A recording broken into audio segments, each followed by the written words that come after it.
I mean, man, are you kidding me here?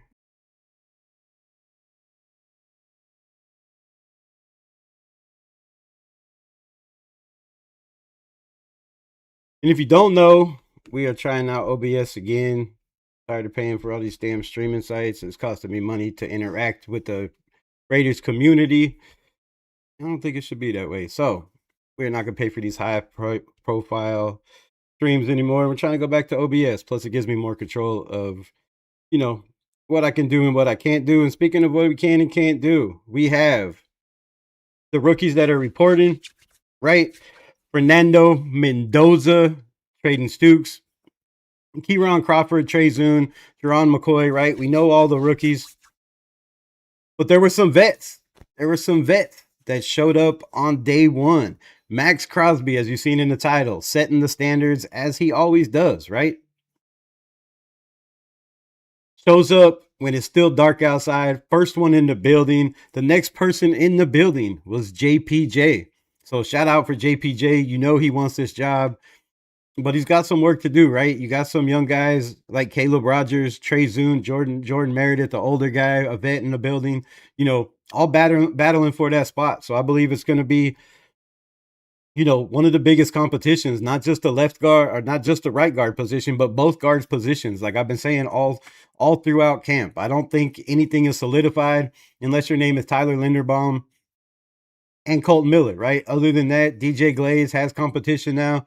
You can put Charles Grant over there. You can move guys around. So there's competition in the building. At guards, there's 5 guys that could be competing for that spot. I believe Meredith is the best guard on this team. I mean, his numbers have showed it with the guys that he had next to him, whether he was, at left guard or right guard. And hell, even at center for the first time, he played pretty damn solid throughout the season. Raider Jake, what's good, my brother? Appreciate you pulling up. So the vets that showed up early, and we want to hear early, right? So Maxx Crosby, JPJ, surprising. Tristan McCollum, also surprising.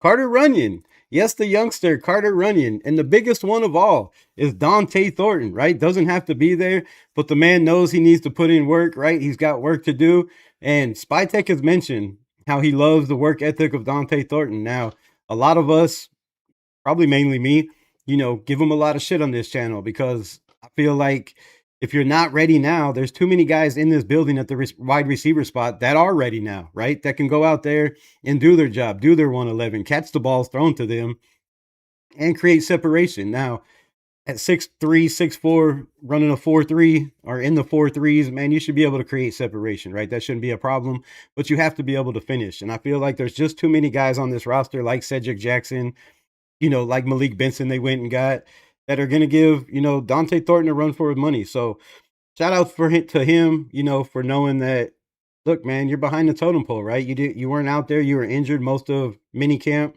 so you didn't get much work out there, standing on the sidelines with his leg wrapped up. So shout out to Dante Thornton for, being one of the only 5 vets that showed up early. So it says a lot, but it also, last year, a lot of vets showed up. The year before, though, when AP was there, I think everybody was in the building nonstop, right? Those guys were in there ready to compete. So, different scenario. They had a nice little break, but now it's go time, right? Maxx Crosby posted the other day, it's go time. So shout out to all these, vets showing up in the building when they don't have to. But this is huge for Maxx Crosby, right? It means a lot for this team, for these young guys. And I know he, I think has to be there because of the injury last year, so or doesn't have to, but gets the opportunity to show up, try to get some one-on-one time with these rookies, the young guys, and show them the ropes, show them that this is how I do it. I'm the first one here every morning. I'm the last one to leave, and if you want to be that guy, this is what it takes, right? Fernando Mendoza was the 11th guy walking in the building. I mean, doesn't mean much for some people, right? Some people aren't going to worry about that. But to me, that says a lot, man. You just signed your rookie contract, that day or whatever, whenever it was, the night before, however, you sign your rookie contract and you're one of the 11th people walking in the building, man. That's, I'm not gonna say any names, but we know other quarterbacks that were first ones in the building, the last ones to leave until they started getting shuffled to the back. So, does he know something we don't know? Right? He's like, man, why show up and be the first one in the building when Kirk Cousins is already going to start? Right? So, well, shout out to everybody.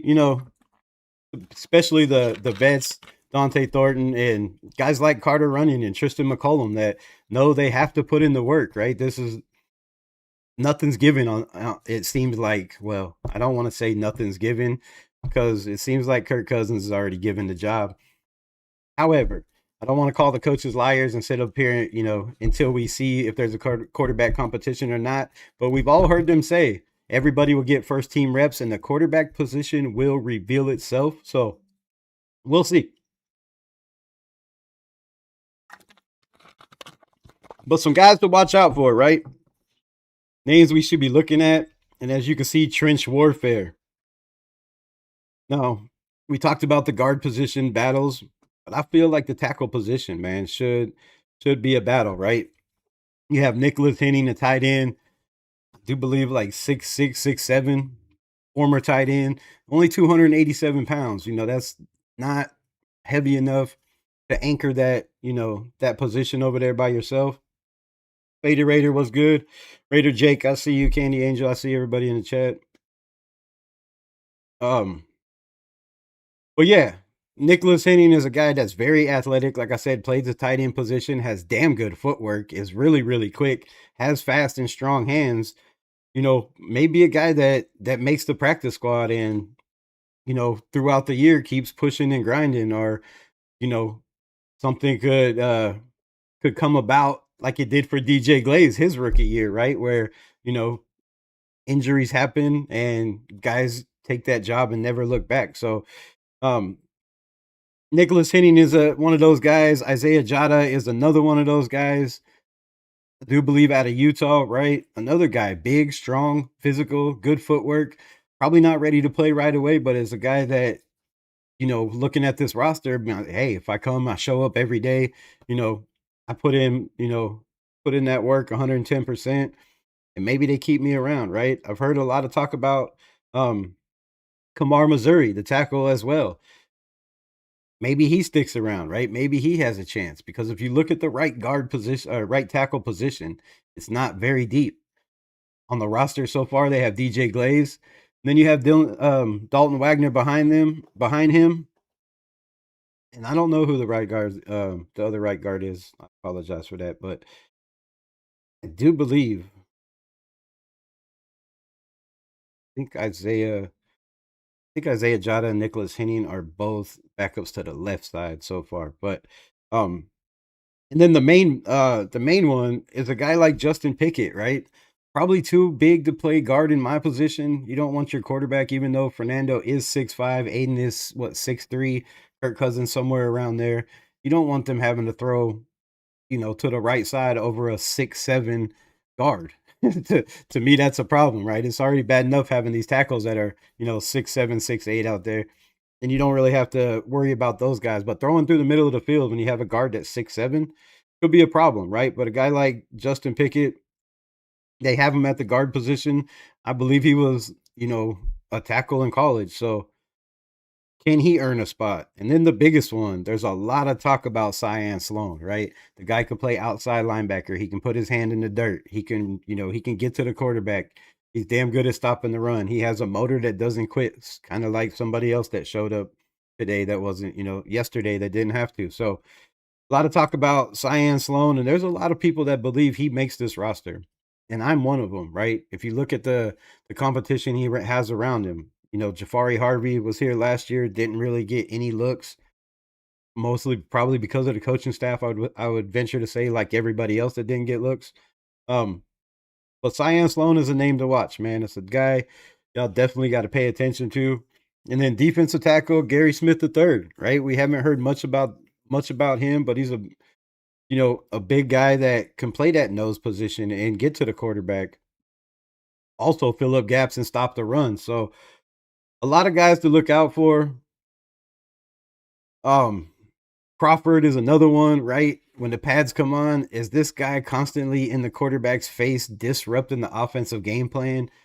because I feel like he's a guy that definitely should be one of those guys, drafted in the third round, second round, third round, along with Trey Zoon. So guys to look out for, and then Jerrod McCoy, man, signs his contract. That tells me that there is light at the end of the tunnel for him, and it's not going to be sitting on the bench and watching, right? I don't think they throw him out to the Wolves day one, but if he earns that job, how can you not throw him out there, right? You have Darian Porter he's competing with. You have another guy on this list, and Hezekiah Masses. He locked this. I don't know how this.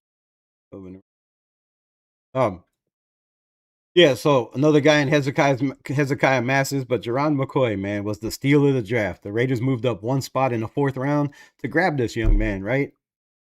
When a lot of teams passed on him because of the injury. Now it seems like they're not worried about the injury and they're just going to put the man on the field. We've seen him kickoff returns and punt returns out there, practicing on that as well. So where will we see Jerrod McCoy? Will it be opposite of Eric Stokes? Because we know Eric Stokes is the number one, right? They brought him back. They paid him a bunch of money. Well, I mean, not number one corner money, but they still paid him a bunch of money to bring Stokes back. And it seems like the battle is, for that number two corner spot. But on every roster I've seen, they have Jerrod McCoy listed behind Eric Stokes. So is he a guy that's just going to come in on certain packages, and sub out Eric Stokes, or is he battling for that other side? All that remains to be seen, and we will find out very, very, very soon.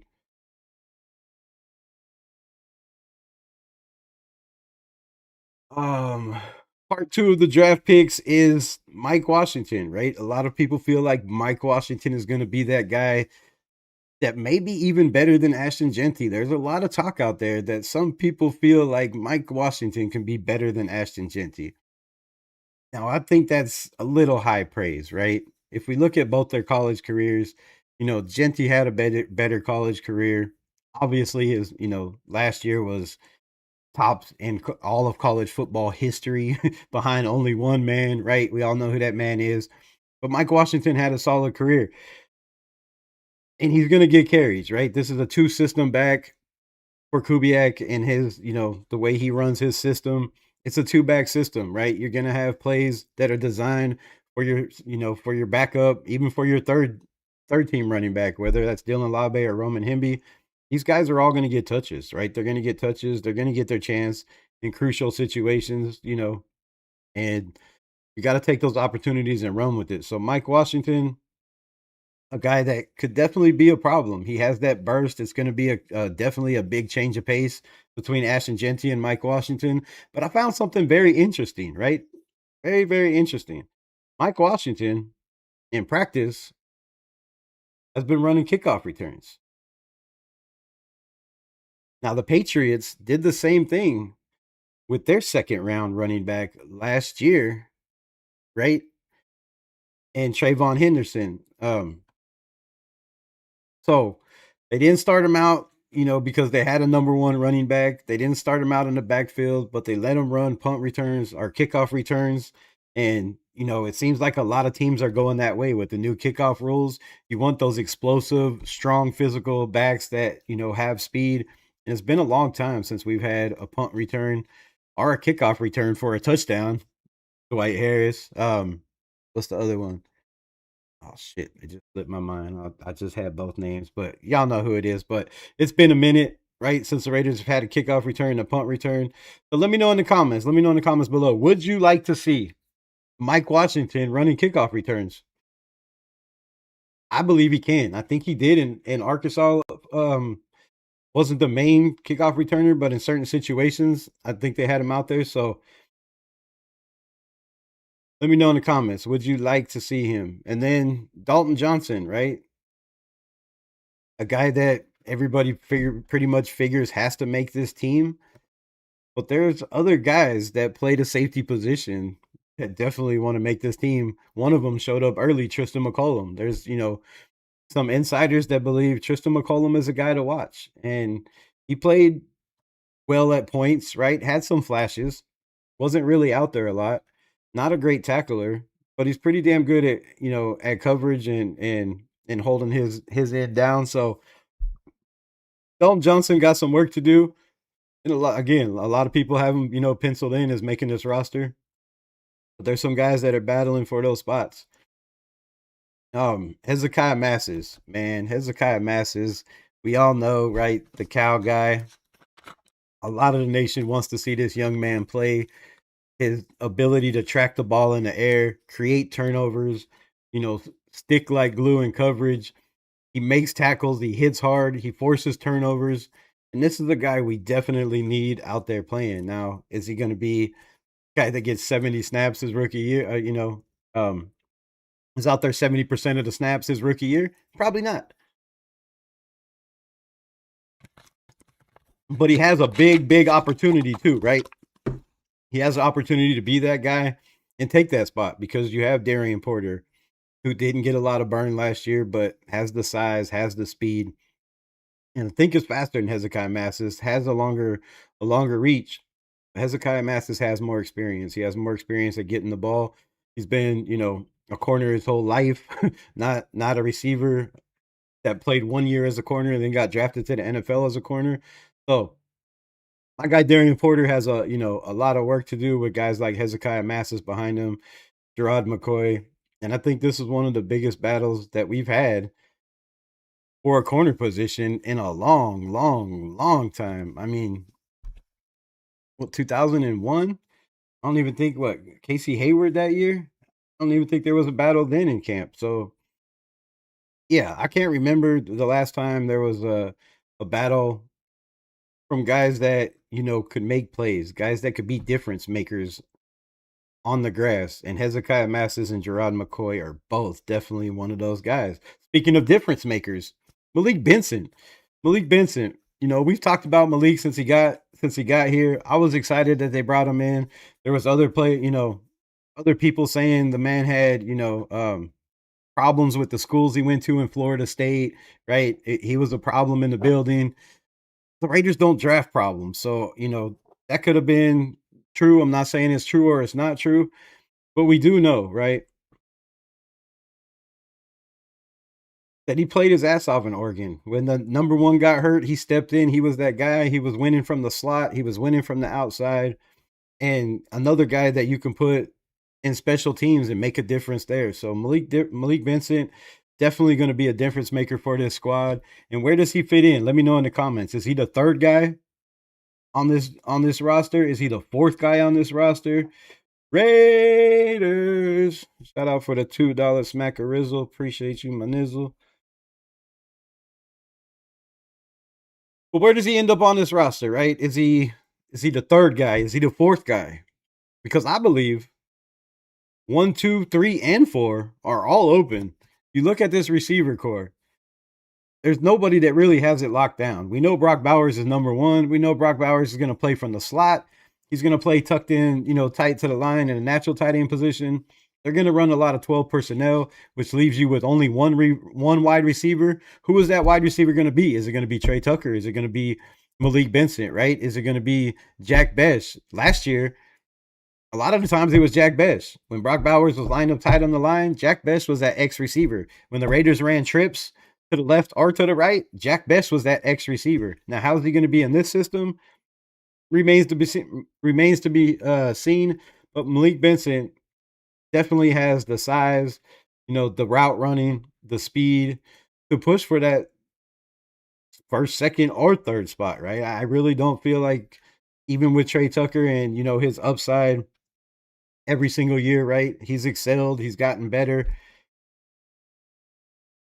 But the main thing that bothers me with Trey Tucker is the hand size and the arm length, right? If you're not at least a step or two on the defender, it's hard for the man to get the ball. So, you finally on live? Yeah, man. I don't know why it said 6:00. I set it up for the wrong time. I had to change it, but appreciate you coming back, my brother. So yeah, Malik Benson is one of those guys, and then a guy that hasn't been talked about very much at all, right? Is Brendan Cleveland, drafted in the 7th round. The Raiders had a lot of players throughout this draft that they could have brought in that were more high profile players, right? More more being talked about in the nation.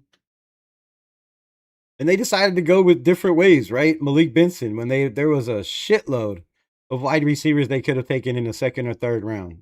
Same with last year. There was a whole bunch of guys that honestly I would have took over Jack Bish. But they decided to go with Jack Bish. And, maybe I don't know, maybe the guys in the building, maybe those scouts, maybe no more than a little bit of fans that, watch some highlights on TV. You know what I'm saying? Because they keep fooling everybody with these draft classes. And then they get very high grades on their draft class. So Brendan Cleveland, a guy that, a lot of people haven't talked about, but he can play that nose.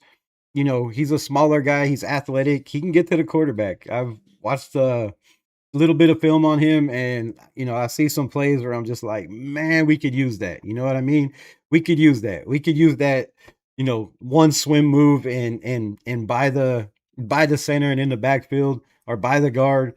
We can use that, right? We can use the motor in the run game. He's another guy to watch out for, right? Might surprise some people.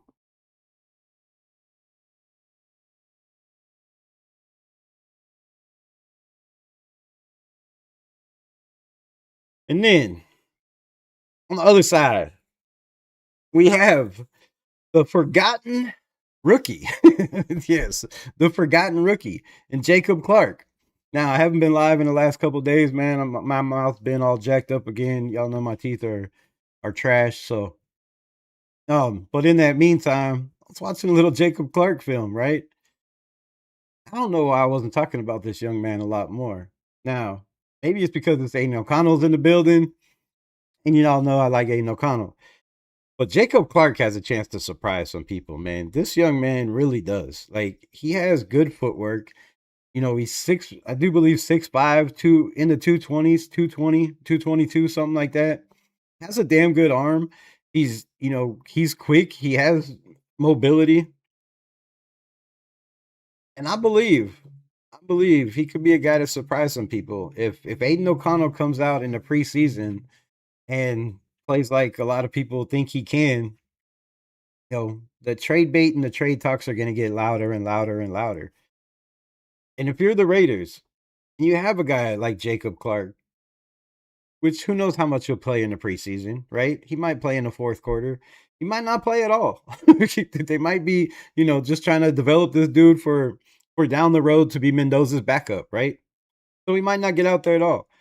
But man, the kid has talent. The kid could play ball. So kind of like Cam Miller last year, where a lot of people were like, "Why did we draft Cam Miller?" And then once he started playing in the preseason and people started seeing some film, they're like, "Oh, he should be the starter." Like, right? Why did we draft him? Man, he should be the starter. He's better than Aiden O'Connell and Geno, right? And I feel like when people start see Jacob Clark out there making some plays, they're gonna be screaming the same thing, right? Oh, just trade him O'Connell. They're already screaming trade Aiden O'Connell. But Jacob Clark has a future in this league, man. He does. I really feel like he does. Whether it's a backup, backup role, maybe Kubiak could make him a Sam Darnold. You never know. And he could be trade bait in a year or two. But Jacob Clark, the forgot about quarterback, I really think has a chance to make this team. Even if they keep, 4 quarterbacks, which doesn't seem likely. You're going to keep 3 on the roster, but you still need that practice squad guy. And you're not going to have Aiden or Fernando being that practice squad guy if you keep them on the roster. So Jacob Clark makes a lot of sense. And like I talked about last year, right? My guy, Purpo, Raiders. That was loud. I see my shit just go up. But like I talked about last year, right? Being that practice squad quarterback, you get to play that role of every quarterback in the NFL. So you get to try to be Patrick Mahomes. You get to try to be Bo Nix. You get to try to be Justin Herbert, right? You get to take on the identity of all those guys. You're watching their film, you're watching how they play because you're trying to get your defense prepared for what they run. And Jacob Clark is a perfect quarterback for that, right? He's got a little bit of mobility. He can throw on the run pretty damn well. And a lot of people say practice squad quarterbacks, they'll never be nothing. But there's some practice squad quarterbacks that ended up playing in the NFL and had, decent careers as backups. Not too many times you get a practice squad that becomes a starter right, in the NFL. But I just don't think they're given that chance. So, a guy like Jacob Clark has a chance to do what Cam Miller did. I mean, Cam Miller went out, didn't really do much, played a little bit in the preseason, but was on the team. And somebody watched this film and Miami was like, man, let's go get that kid, right? We don't know what our quarterback's going to be next year. Tua's probably out of here. And they went and snatched him up. So Jacob Clark has, that opportunity where you might be on the practice squad now and could be the third or fourth quarterback on the roster. But you never know. You never know. Somebody could come calling and snatch you up off the practice squad and, something, God forbid, happen and you're thrown into a fire like many other quarterbacks. So shout out to Jacob Clark, man. I thought he need to be talked about a little bit more, right? Not too many people mention his name.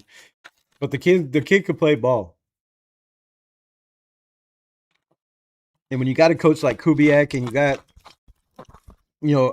guys like Mike McCoy and Andrew Janoko in the building, the developmental process and the situation he's in, having a Fernando in the building, having a Kirk Cousins in the building, and an Aiden O'Connell, Jacob Clark gets to learn from a lot of,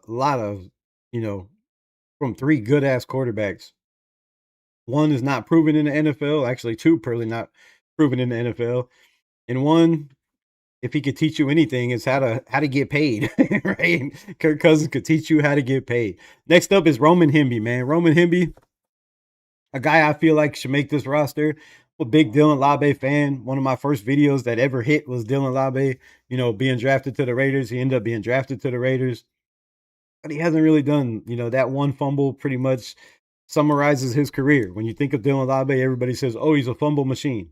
I guess one fumble in your career in an NFL game is a fumble machine. But Lobby has that chance to stick around for the special teams. He's damn good at tackling. He's he's good at catching those punt returns. He never drops any or fumbles punt returns like a lot of players do in the NFL. And Hemby is pretty much, from what I've heard, just that running back, right? He's okay in pass pro. But is he a guy that they can put on special teams? Does he have that ability? Does he want to play special teams? Those are all questions we have to ask. And I haven't seen really Roman Hemby doing anything in any of the practices. When they had the threes, he was like that. You're not really getting much. You're getting like passes out of the backfield, right? There's no contact. So we haven't really seen what Roman Hemby can do in a Clint Kubiak system, but we're about to, right? We're about to. Pads will be on soon. What, the 29th, I do believe the pads come on. So watch out for Roman Hemby, man. Another, situation in another battle in camp, right? Genty's that guy. Mike Washington is penciled in at number 2. But what if Roman Hemby stands out more than a Mike Washington, right? He's a guy that won a national championship. He knows how to play with pressure. Mike Washington's coming off my shitty Arkansas team that won 2 games all season, but were in every game that they played in, right? They were in the Texas game, Texas A&M game. They were in the Ole Miss game. I mean, they were in some games. They played a lot of top 25 teams. But he's not a guy that was in a situation that knows how to win for Mike Washington, right? And I guess coming to the Raiders, Rosetown was good. Coming to the Raiders is a good situation, right? You're coming on a team that doesn't know how to win. I mean, that's obvious. Just look at our record. So Mike Washington and Roman Hemby could be more of a battle than people are imagining, right? This young man has, like I said, undefeated college season. He has a little bit of, not a little bit, but he has that cohesiveness with Fernando Mendoza. And I just find it hard to let a guy like Roman Hemby go. I find it hard that he was, didn't go wasn't drafted, but it is what it is. So Roman Hemby, man, watch out for him. I think there's a bigger competition than, people are saying. There's, the insiders and all these people that think they know everything the Raiders are doing, right? When they're really not talking or saying shit to anybody. Lawrence, what's good, my guy? So make sure you watch Roman Hemby as a name to keep an eye on coming up here next week, right? I think the Tuesday is the 28th or the 20, yeah, the 28th when the veterans report, and then 29th I do believe is when the pad come on. What do you think, Reb, on Lambe? Lambe, I feel is a special teamer at this point than a running back. I mean, that's his role, right? That's been his role. That's how he stayed on the team so far. Is is special teams, right? He hasn't really done much. He has made some, he does have a touchdown catching out of the backfield, and it just depends on if Kubiak, if the run game coordinator, right, if they fall in love with Dylan Labe because of his energy, his charisma, his style, his character. We all know he's one hell of a dancer. I know I had to say that for Rosetown. I know he loves the dancing. But it's hard to say, man. It's hard to say. Dylan Labe, I feel like, is just going to be special teams. But I've heard different, right? I've heard people tell me that watch out for Dylan Labe. I think they have a plan for this young man. Now, if that's the case, then I guess Roman Himby is going to be on the practice squad until somebody picks him up. And Dylan Labe, he can catch, right? We know that. If you watch his tape and film in New Hampshire, he was their best receiver. So good at receiving that they moved him from running back and put him as their pretty much number one receiver. They lined him up in the slot at the X. The dude played all over. And, he's got damn good hands. So maybe Kubiak finds a role for him in the running back room, but more than likely special teams. We heard of them dance off if he gets called out. Yeah, see, if you got a dance battle, Lobby's your guy, bro. Lobby's your guy. Um, yeah, more than likely special teams, man. Yeah, him being Washington should be a solid competition. I feel like it's going to be a competition. Like I said, a lot of people have Washington penciled in, and me being a Razorback fan and watching him a lot, it is explosive.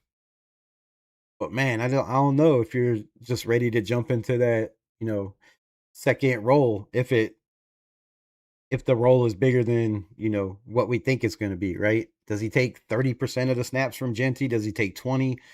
Does he take 10? I mean, I don't know. But next up we have Chase Roberts, man.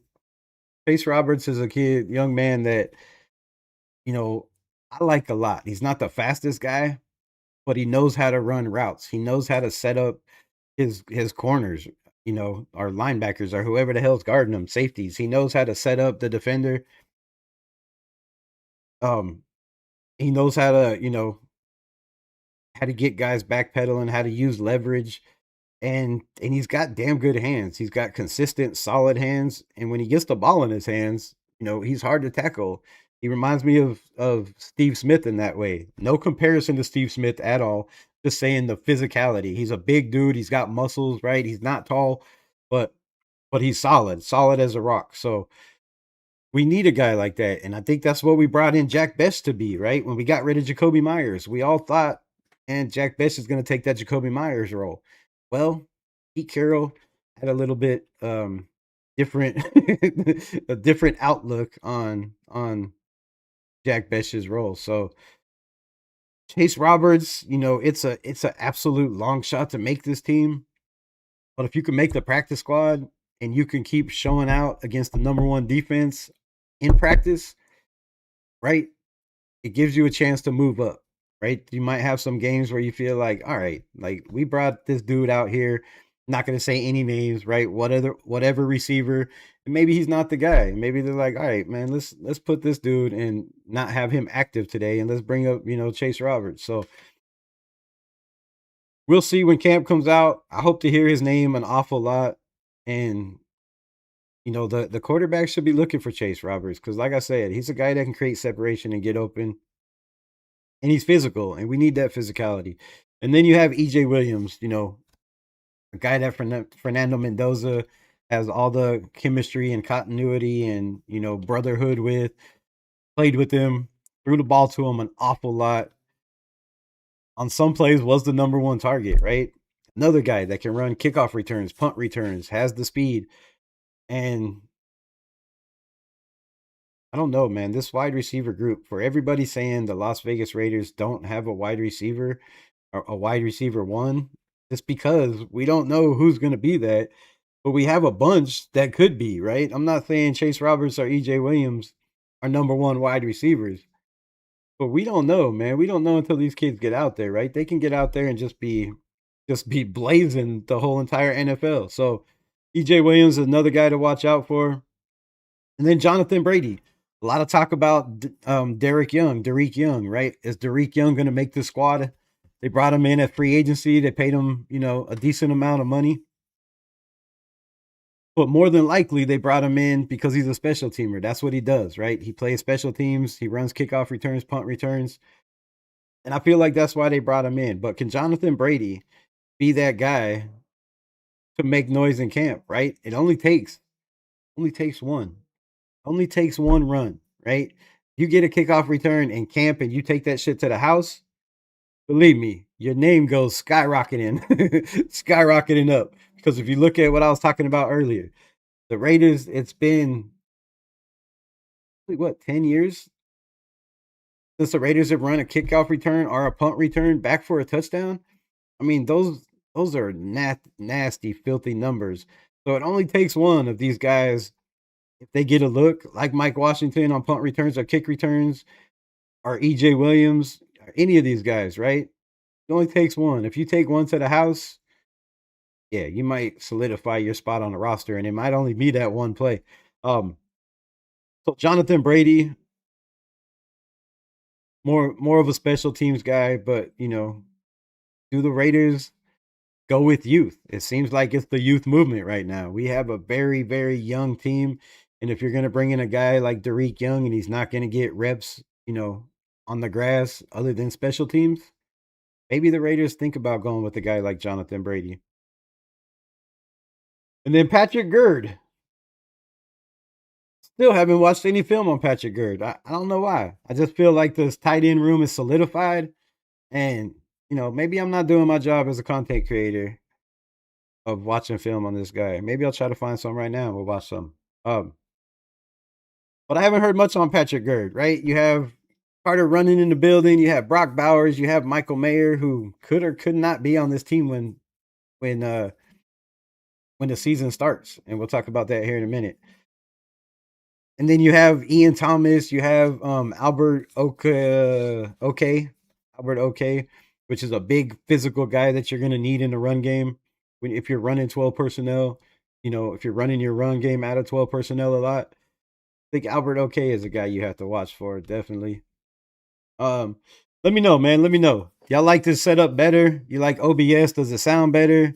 You like it better when I'm on Restream? Or let me know. Let me know. Roberts has to make plays, and he's a gamer. He is definitely a gamer. And that physicality, man. I like those, guys that have muscle that can win in press coverage, right? That can win in tight coverage. All you gotta do is shove the dude to the side, and you got him off balance, and you're open, right? And I feel like he gives us that. Thornton doesn't have a good camp. He could be on the outs for sure. I've said it all off season. I just don't feel like he makes this roster. I feel like if you keep a Dante Thornton over a Cedric Jackson or over a EJ Williams, even like I don't know. I don't know. It's nothing against Dante Thornton. It's nothing against Thornton. Just watching his game out of Tennessee, right? Like they only threw to him in big plays. Now he had some catches for us last year coming over the middle. Didn't seem like he was afraid to do that, but a couple of those catches looked like he had alligator arms, right? He ain't trying to, stretch out for no catches, a couple that he missed. So nothing against Dante Thornton, man. I like the kid. I hope if he makes this roster, that's great. That means we got, speed and size on the outside, and that means he's turning heads in camp. So, I hope he makes it. I just don't see it, man. I really don't. I want to see how these receivers look in preseason. Thornton on the hot seat. Yeah, that seat's burning. His ass is definitely warm. Tucker and Naylor excited to see Bex hopefully takes the stride in year 2. And who will step up after them? That guy's Cedric Jackson, man. I really feel like it's Cedric Jackson. And, my guy Rip It and Flip It tried to tell me yesterday, oh, you just like Cedric because of Bo Jackson's nephew, right? But if that was the case, why didn't y'all hear me screaming Brendan Rice? That's Jerry Rice's son, not, you know, third cousin or third nephew or whatever the hell, right? So it has nothing to do with the his name or where he was from. But I'd like to have, you know, that bloodline in the Raiders. Yes, that would be great. But not if he ain't doing shit. Not if you ain't making plays. Why keep you if you ain't making plays? So, you know, I wasn't big on Brendan Rice, and there was a reason. He just didn't show flashes like Cedric Jackson. I mean, Cedric Jackson, I was told, was clocked at a 4.29 in college. A 4.29.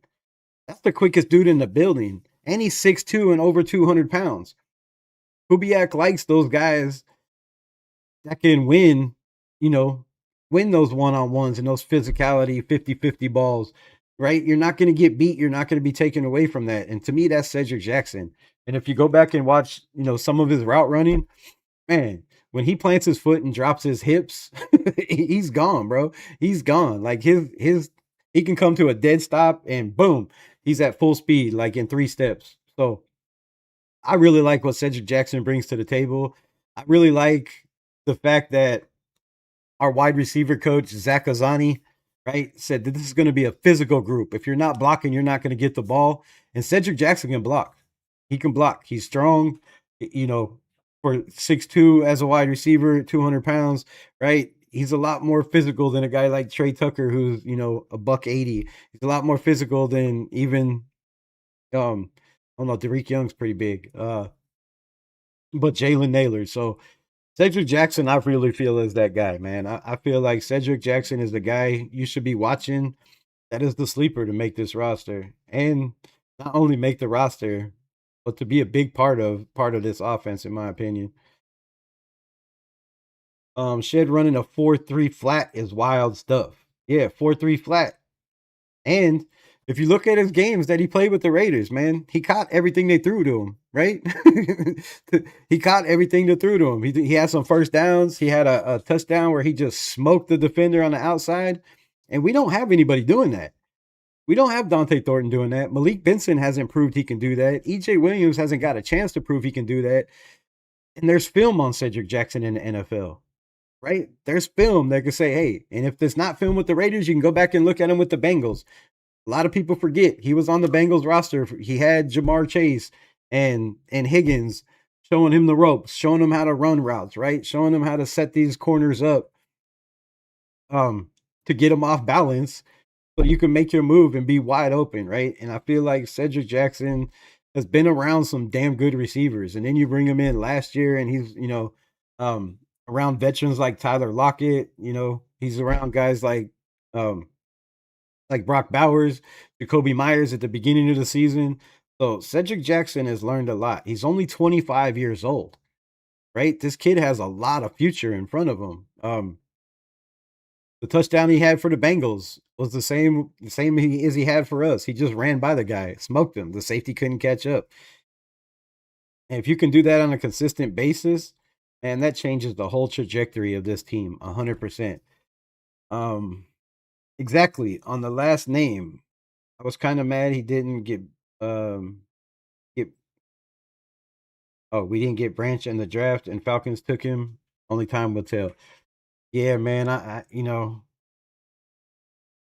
I think Branch is going to be a monster. I was upset that we didn't take him as well, but I figured the reason we didn't take him is because they don't plan on letting Trey Tucker go nowhere. I know this is the last year of Trey Tucker's contract, but I wouldn't be surprised if Trey Tucker is close this while I'm talking. Yeah.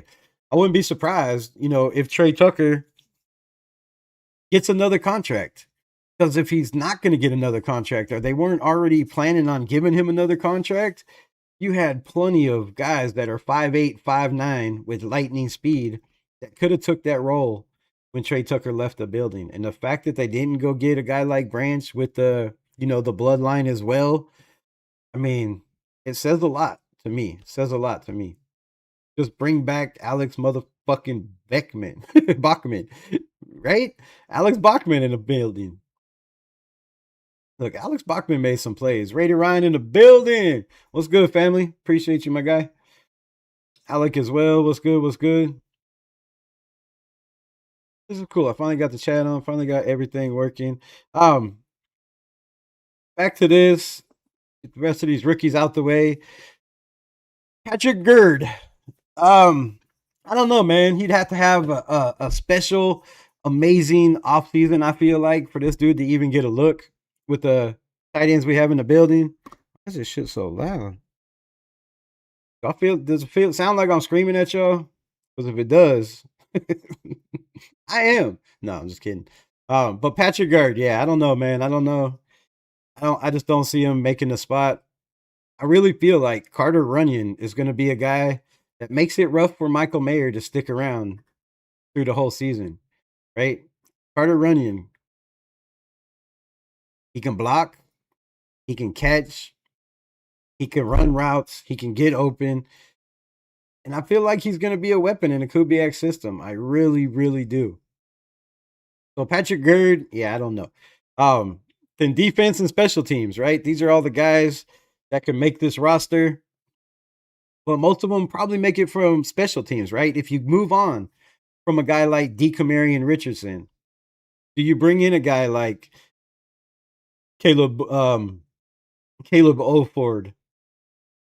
or a guy like Devin Perkins? Wait, where's my guy at?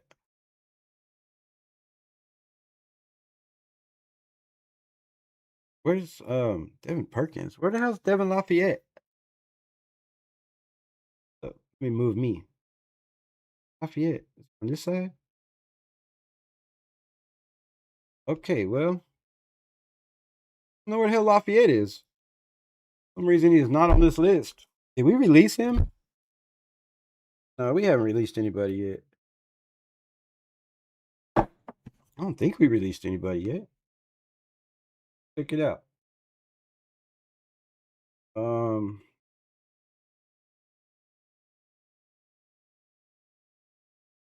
Yeah, no, we haven't released nobody yet. I don't know what's up with the why he's not on this list. But Lafayette is a guy that, I feel like is one of the best tacklers on this team, and he's just a rookie, right? A guy that can make some noise. But you have guys like Chris Thomas, another linebacker that can make some noise, and he has a lot of upside as well, man. I really believe Chris Thomas has a lot of upside. If he doesn't make this roster, I'd be shocked if he doesn't make the practice squad. But then you have Xavier Sori, another guy that, I feel like can play special teams. He's a guy that can play the outside, like Kane Cyan Sloan, right? He can play the outside. He can play all linebacker positions. And I believe when it comes to position groups and guys making this team, I feel like they're willing to sacrifice a little bit of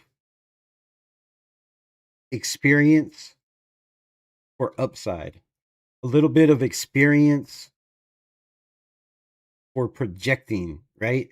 And that's why I feel like guys like Chris Thomas and Xavier Sori stick around, whether it's the practice squad, whether it's the roster. I would love to see Xavier Sori on the roster, but I feel like the only way he makes that roster is if they decide to move on from Tommy freaking Eichenberg, right?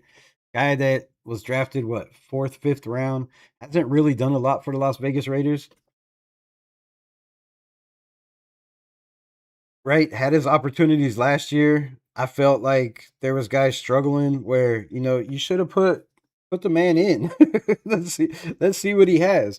He did make a play at the goal line, which was super good for us last season. But other than that, like the plays were few and far between, right?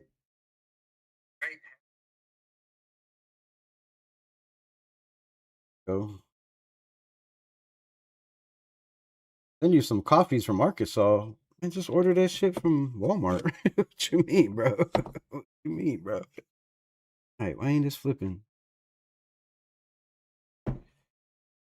That's bad. Eichenberg, you're fired. You're fired. In my Vince McMahon voice. Let's see what the chat's got to say before I keep rambling on.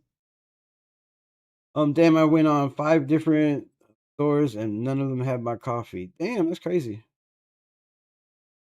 I think they'll be bad because if I buy them from Arkansas here, they're cold, and by the time you get them, they're gonna be hot. And I don't think you can make coffee hot and then cold again. So, I think you're shizing out of luck, my girl. Albedo hot chocolate cow. What? I don't even know what the hell that is. What that is reference to. Story making the team question. Like I said, if he makes the roster, it's because they decided to move on from a guy like um, Brendan Jackson. They decided to move on from guys like Tommy Eichenberg. Not that Jackson's going to make the roster, but I really feel like you have to have something happen for Sorry to make it, right? I mean, he's third. He's third on the roster behind Quay Walker, Cody Lindenberg, and then it's Xavier and Sorry. I'm gonna be very disappointed if he doesn't make this roster. I'm gonna tell you that because if you want versatility, which they keep preaching versatility, we want guys that can play multiple positions and help us out, right? If there's somebody better at the position that they normally play, well, we could slide them over to another position, right? And use them there as well. I think Xavier Sorry is that guy. Caleb Oford, man, another guy that did very well against a very, very highly drafted wide receiver in this draft. I do believe he went um, just outside of the top 10, right? But Caleb Oford was a guy that played him very well when they played Ohio State, had him locked down. He still got off and got some plays, but they weren't huge, huge plays. And don't sleep on Caleb Oford as well, man. I know we have guys like Xavier Sorry and guys like Xavier Sorry is on my mind now. Hezekiah Massis, Jermod McCoy, right? We have Decamarion Richardson, also a special teams guy, right? If they decide to move on from him, then they're gonna have to bring in somebody on the roster that can fill that special teams role. And Dylan Perkins is that guy. Devin Perkins. Who the fuck Devin Perkins is? I feel like I'm confused. And Caleb Oford is that guy as well. That could be making a push. And then my guy, Tanner Wall, right? Tanner Wall. Notice at the top it says top fans. Y'all can hype up the video. If you want to hype up the video, it lets YouTube know, that you're liking this content and it shares it out to other people. Also, if you hit the likes, shares it out to other people. Also, while I'm thinking about it, right? When the season starts, if you whatever, don't want to pay or you can't afford to watch the Raider games, and you don't want to pay for YouTube TV or whatever, man, sign up to the membership on this channel, right? I believe the second tier I'm gonna go with the second tier gives you 4 games a month. 4 games a month. We'll be streaming the games. We'll have people in the chat, right? We'll probably be giving away, some kind of small stupid prizes. I think pencils went over very well. Pencils seem to go over very well for the Hondo Carpenter live stream, right? Everybody wanted pencils. Well, shit, we can give away plenty of Raider pencils if it'll get 200 people in my live streams. Damn, I didn't know pencils were so so valuable. But yeah, man, we'll be doing also some giveaways. So sign up for the second tier, and I know for the members, I haven't been doing shit, but that's gonna come totally full circle, right? If you're on the lowest tier, you also get signed up for my Substack, which I will be doing film breakdown over there, so I don't get docked on YouTube. We'll also be doing some film review on some of these guys before the season pops off. So if you're not a member, think about becoming a member, man. If you're not subscribed to the channel, subscribe to the channel. But things are going to be different this year. We are not going to fall behind everybody else. I guarantee you, I'm locked in. Shit's going to change around here, and this voice is going to be heard in Raider Nation. So, get in where you fit in, but don't get left behind. That's all I'm saying, because we will not be left behind. Shit are changing, and if you want, a decent environment where smoke, drink, cuss, whatever, watch the game together with Raider fans, then this is the place for you. If not, there are other places for you, right? I Eichenberg is fired. I got to that already. I wouldn't be surprised, man. I wouldn't be surprised. Like Chris Thomas, if he goes out there and makes plays in camp, or Xavier Sorey, I wouldn't be surprised if they move on from a guy like Tommy Eichenberg. I don't know what trade value he has. He hasn't really played a lot. Trixie Blue in the building. What's good, Trixie Blue? What did it do? Eichenberg is solid special teamer. So he led us in special teams last season. He is damn good on special teams. I don't know if he led us in special teams tackles last year.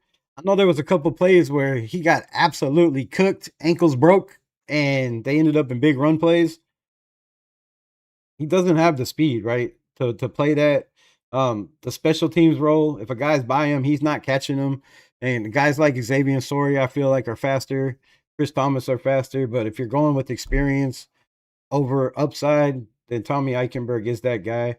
And, there could be a lot of turnaround coming up when guys start getting released. August 28th, people start getting released. There's a lot of talk about what the hell is his name? The Bengals defensive tackle. I just can't think of anything right now. But the Bengals defensive tackle possibly being released, right? He's a former second round pick who has done former first round pick who has done, pretty decent on a Bengals team that struggled, and Raiders might pick up guys that way. So I wouldn't be surprised if there's a bigger turnaround than we think. And I wouldn't be surprised whatsoever if they give guys that they don't feel like really got an opportunity last year because of the coaching, right? Because of the situation. I mean, when you haven't won one game all year and you got guys that are sitting on the bench not playing, it just doesn't make sense. So I really believe and feel like this coaching staff is going to give these guys an opportunity, under better management, to see how they can do. They don't have them at Walmart, sold out. Maybe you can order them, ship them. Yeah, try that. Hey, on the Walmart for you. What are you talking about? Devin Perkins, from Little Utah Tech. Not much film on him. All right, that's what I was wondering. I didn't know if they mixed it up. If I mixed it up and put Devin Lafayette, which I don't know why his name's not on here, and that Devin Perkins had my mind spinning. Appreciate you. What it do, my family? Trixie Blue in the building. Yes, tell it. Right? Raiders. Perkins athletic with a 40.5 vertical. Though. Is that Devin Perkins? Devin Perkins, 40.5-inch vertical? That's nice because we need athletic safeties, man. And I feel like there's kind of we went from not having a bunch of defensive backs or safeties in the building to having a crowded ass room, right? I kind of feel like the room is a little bit crowded. So I don't know, man. Some of these guys might be shuffled to the practice squad next year and have a better chance to compete in 2027. But we'll see. Yeah, bro, he led us in special teams. Well, that's good, but it's not saying much. I mean, our special teams was absolute ass, right?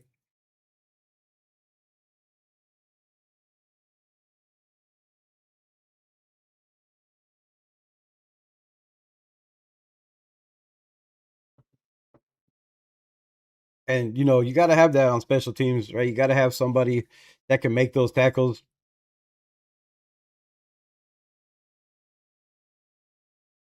I thought Devin Dekamarion Richardson did pretty good on special teams as well last year. We'll see, we'll see. But my guy Tanner Wall, right? Tanner Wall.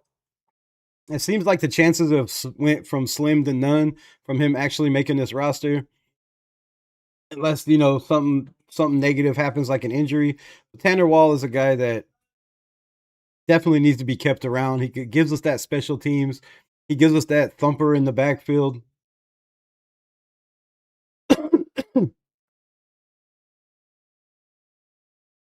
And we'll see, man. We'll see. But Tanner Wall, he's played a lot of football. He's very experienced, and he's come a long way in his college career. So another kid out of Utah that, with Chase Roberts and Isaiah Jada, I feel like all those Utah kids have a chance to, to at least sneak on the practice squad.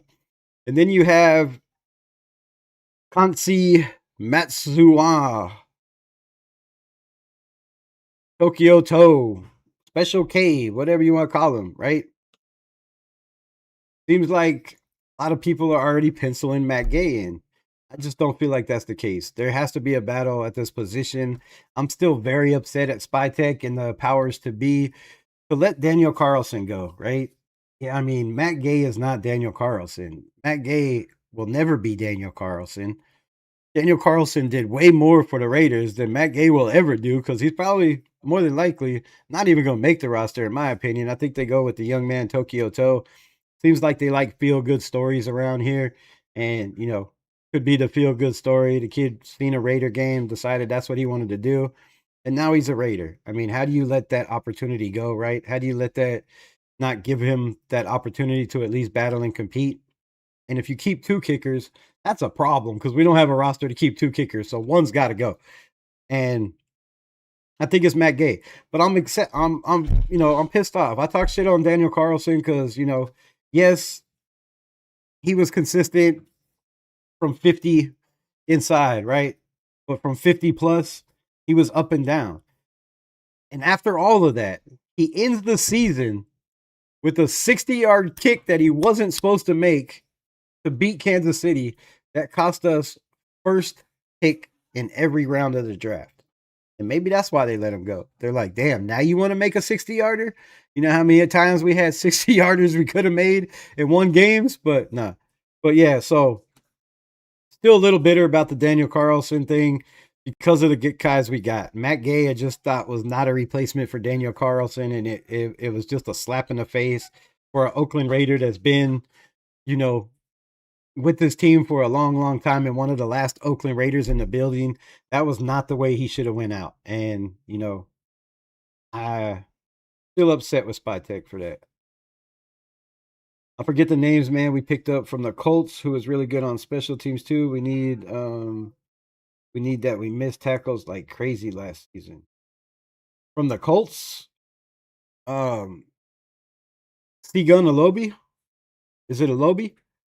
Didn't he come from the Colts? Odds Raiders win 7 games are against me. Did you bet the Raiders win 7 games?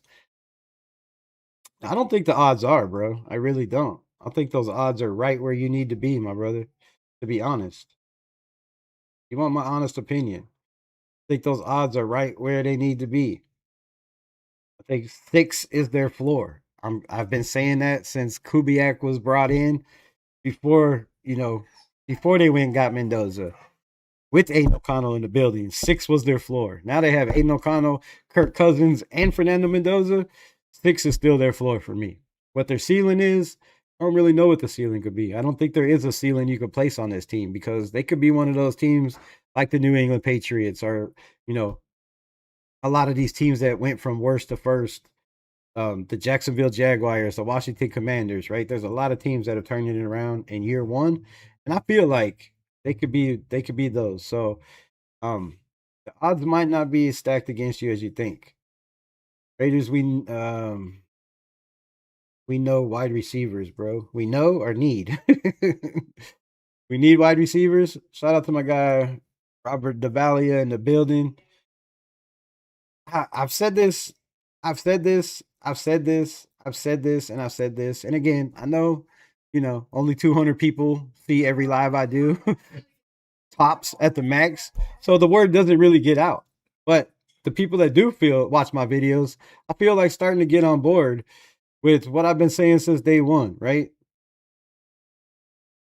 You let these wide receivers at least make it through training camp. You at least let's see what we have in the joint practice. Let's see what we have in the 3 preseason games before we go and say all these receivers are ass and they can't do what they're expected to do. Because what are your expectations for this wide receiver group? Do you feel like anybody not named Brock Bowers has to catch 60 balls and have, 700 or 800 yards? Because if that's the expectations, then we probably do need a receiver. Now, if you look at Seattle and you look at JSN and all the yards he had, and then it was like 1,000 yards difference, and then got less and less and less to the Western wide receivers. I feel like we have that too with Brock Bowers. Brock can be that guy, and the rest to contribute, right? You can throw up 500 yards from a guy like Jack Best. You could throw up 700-800 yards from a guy like Trey Tucker. Another 600-800 yards from a guy like Jalen Naylor, right? You could also end up getting anywhere from 4 to 1,000 yards from a guy like Malik Vincent, depending on how he comes out and how he develops right away. Because some of these guys, man, if you can run routes and you can get open and you can catch the ball, and you have a coach like Kubiak that can scheme guys open, man, the sky is the limit. Sky is the limit. So, do we need a wide receiver? I don't feel like we do right yet. I mean, everybody wants a wide receiver, but our wide receiver one is our tight end. He's not a tight end, he's a wide receiver. And everybody knows in the NFL that the dude is not a tight end, right? He don't block like a tight end. You can't use him as a prototypical tight end because the blocking just isn't what it should be. And more than not, he's going to be lined up in the slot, lined up in the backfield, lined up at the X. And I think that's our guy. We need the Tokyo Toe to step up to see what we have.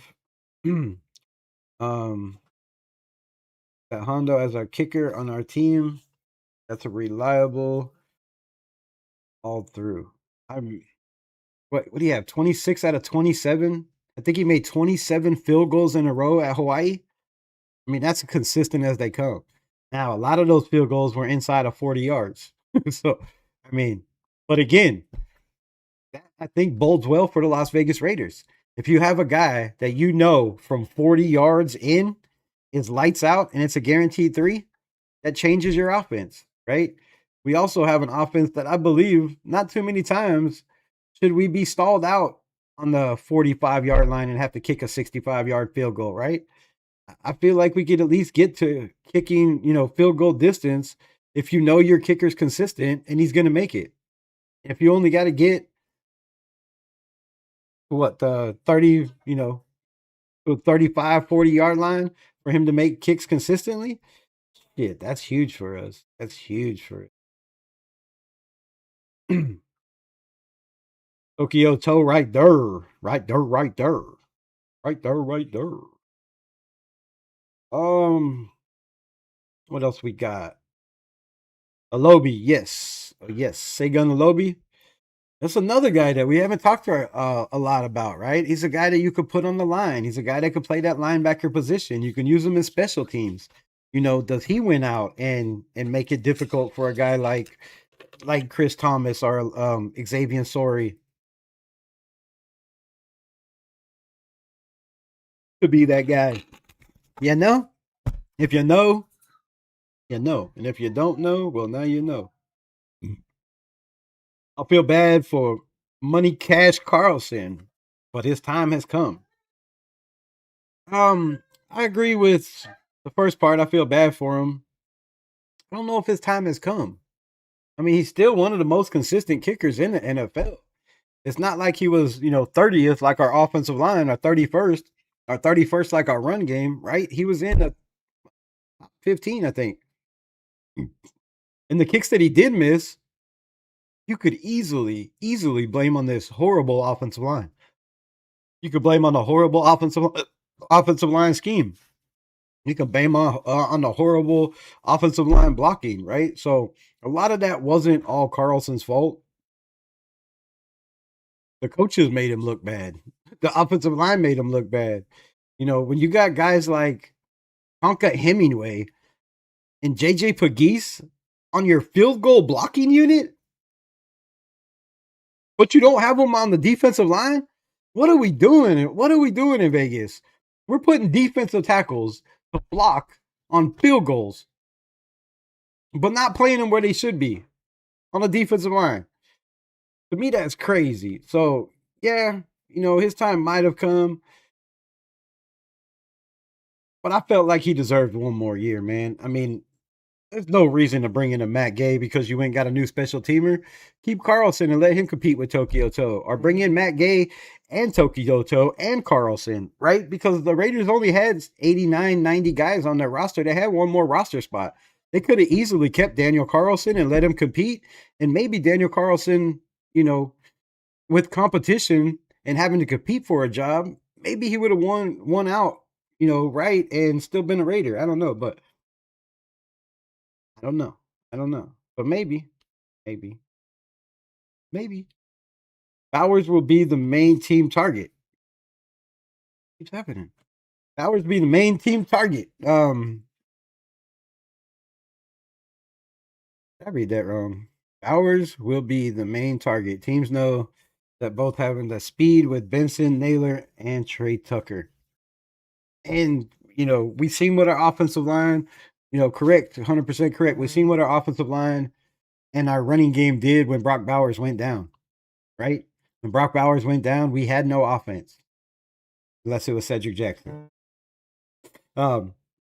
We had no offense. We couldn't run the ball. Why do you think Ashton Genty had 266 carries, but didn't reach 1,000 yards? A lot of people feel like it was Ashton Genty, but it is what it is. I'm done arguing with people's excuses, if they want to call it that, right? Excuses on why he's not good.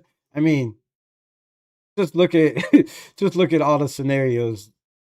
When Brock was out, Ashton Genty, they stacked the box. He was hitting the backfield way more with Brock not in there.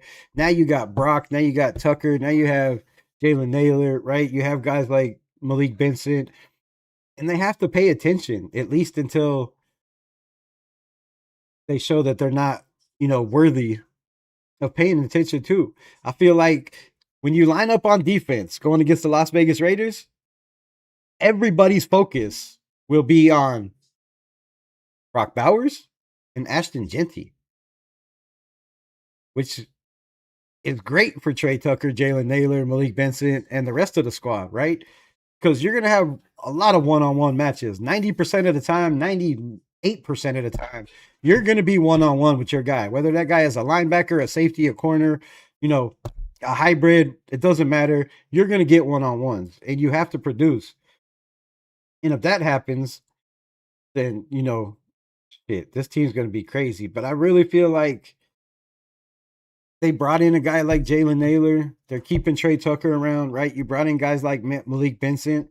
So Brock Bowers doesn't have to have 120, 130, 150 targets, right? Do we really want to use Brock Bowers that much before he even gets a second contract?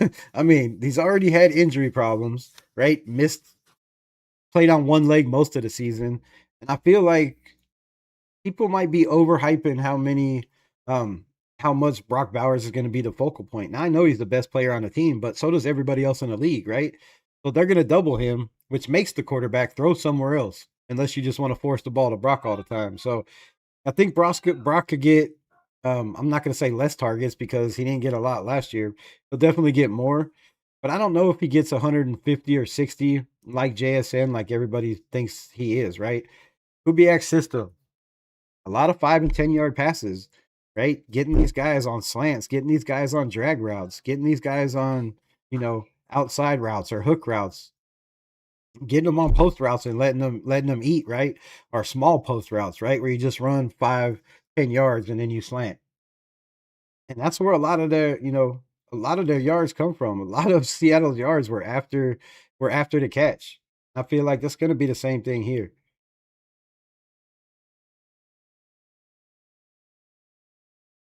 But having weapons, I agree. Rosetown. Having weapons for Brock, if these guys just do what they're supposed to do and become not even a problem, right? Just becoming something that you have to pay attention to, right? You have to make sure these guys are accounted for. Last year, they didn't have to make sure nobody was accounted for. Nobody was scared of Jack Bash. Nobody was scared of going one-on-one with Dante Thornton, right? Nobody was scared of going one-on-one with anybody in the building not named Brock Bowers. They weren't even worried about Ashton Genty coming out of the backfield like they should have been until he showed everybody, hey, I'm a threat here, right? So um I don't know. I don't know. I hope Brock's that guy, but I wouldn't be surprised if, he's just right at around 100 catches or, in 100, maybe 110 targets, 120 targets. I wouldn't be surprised. Benson could take the 4 spot over Thornton. To be honest, I forgot about him. uh, Malik Benson could take that 4th spot.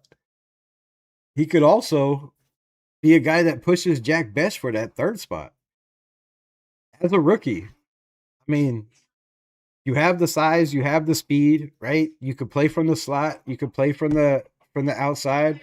I'm sure you could play him in the backfield. I'm sure he can run reverses and all that with his speed.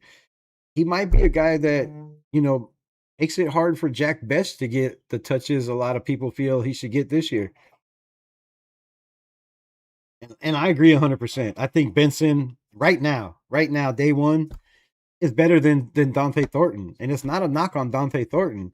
It's just the way that Tennessee develops their receivers or lack of develops their receivers, right? They take these big guys, they put them on the outside and they say, just go, just go, just go. When the ball is hiked, you just run and we're going to throw it to you, right?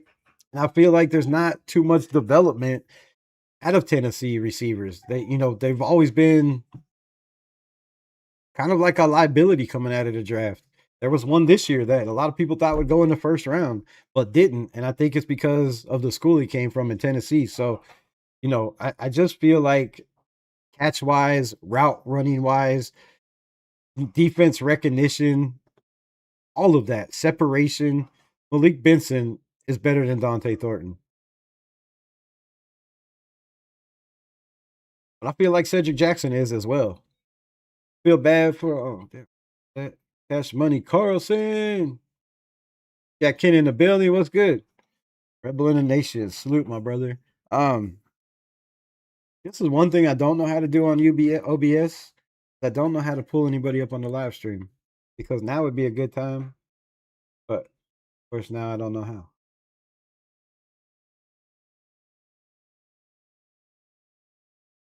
What happened? But hold on. All right, there we go. Big bro, what's good, my brother? Yes, we need the other 60 catches or 800-yard receiving. That would be great to project for the season from someone not Bowers. We can't do that, and that's an issue. I don't know. I don't know. I don't know. Just wait till the season starts. Wait till the preseason starts when we get to go up against a team like, twice against the Houston Texans, one of the best defenses in the NFL. Now I know it's preseason and you're not going to show anything probably you're going to do in the season, but Clint Kubiak is still a mastermind and he's going to show. I feel like, you're going to have to watch for these wide receivers. And the main reason I feel like, Trey Tucker could have 600 to 800 yards and a guy like Jalen Naylor or Cedric Jackson or Malik could have those as well, right? The Raiders had 3,000 yards from Geno Smith last year. 3,000 yards is enough for Brock to have 1,000, right? Another guy to have 6 or 7, another guy to have 6 or 7. But you got to realize that our quarterback, and if our defense is what we expect with Clint Kubiak, we should have well over 3,000 yards, right? I mean, just look at the past of what Kirk Cousins has done. 3,500 seems to be the minimum. Now, is he still that player? That all remains to be seen. But I would be surprised if we're not closer in the 4,000 yards passing range, which gives us, 1,000-yard receiver, a 800-yard receiver, another 607-yard receiver, Genty out of the backfield with 4 or 5, right? And then the rest contribute with 400. I mean, shit, that's a damn good season for us. That would be a damn good season. We haven't had that in the past. But one of the main reasons I feel like these wide receivers need to establish themselves day one in camp whether it's with the ones, the twos, or at the threes, if they're still running ones, twos, and threes, because they very well could be. We don't know. But when the pads come on, these receivers need to establish themselves for Clint Kubiak's system to work. Because if you don't have threats from just one wide receiver, right? Seattle, yes, they had JSN, but they also had Cooper Kupp. They also had Bobo, right? They had and the tight end. I can't fucking think of his name right now, but they had 3 tight ends that could catch the ball and block, right?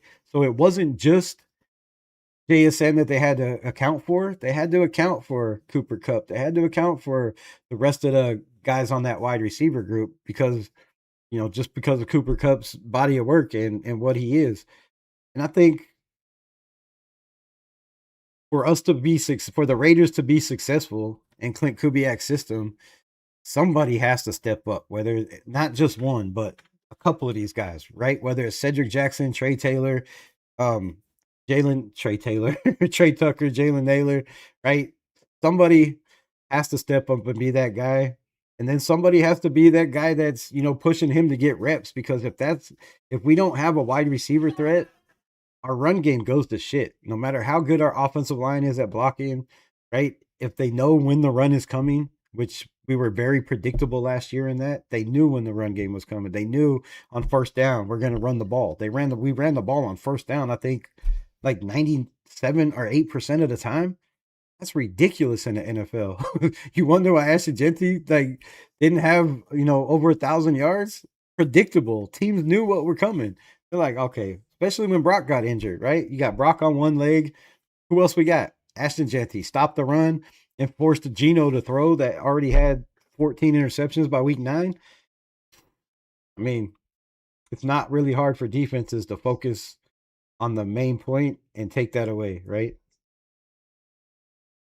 Can't wait to watch the Raiders play again. Shout out for the $2 smacker Rizzle. Appreciate you, Nizzle. Put damn Tossie to block on the field goals. Damn, right? That's what I'm saying, man. That's what I'm saying. If you're gonna put a defensive tackle out there, you could have put a guy you were trying to train to be guard, and that would have been damn good reps, right? I mean, you're not having to explode, you're not going backwards. Most of the time, you're just staying in one place, unless you're on that outside. But that would have been perfect for Lackey Tassie, right? I think he has the explosiveness and the footwork and the size to be that guy over JJ Pegues and Tonka Hemingway. I mean, this team was crazy last year. When I started watching film, and I'm thinking, why did this field goal get blocked? And I'm looking and seeing Tonka Hemingway on the outside. Dude, I lost my shit. I was like, what are we doing? We have enough offensive linemen. We kept 10 offensive linemen. 10 on the roster last year. You didn't have enough to put the offensive lineman, even with 2 hurt. Okay, 2 got hurt, but you brought in 2 more. I don't know. That just speaks volumes for this coaching staff and how ass they were. Exactly. I hated that game move. Fucking roast down. Shut up, my brother. Toe over Gay, my vote. Yeah, I got Toe all the way. I'll take Toe over Gay any day of the week. I'm just saying. Just saying. What's good? What's good? Got Ken in the building with the Raiders. Oh wait, I had one pulled. Oh shit, I don't. What's good? 7528 in the building. Oh, we got the Raiders and the Knicks logo. You gonna represent the Knicks now that they won? I see you. I see you over there. I see you. Shout out. I'll be representing too.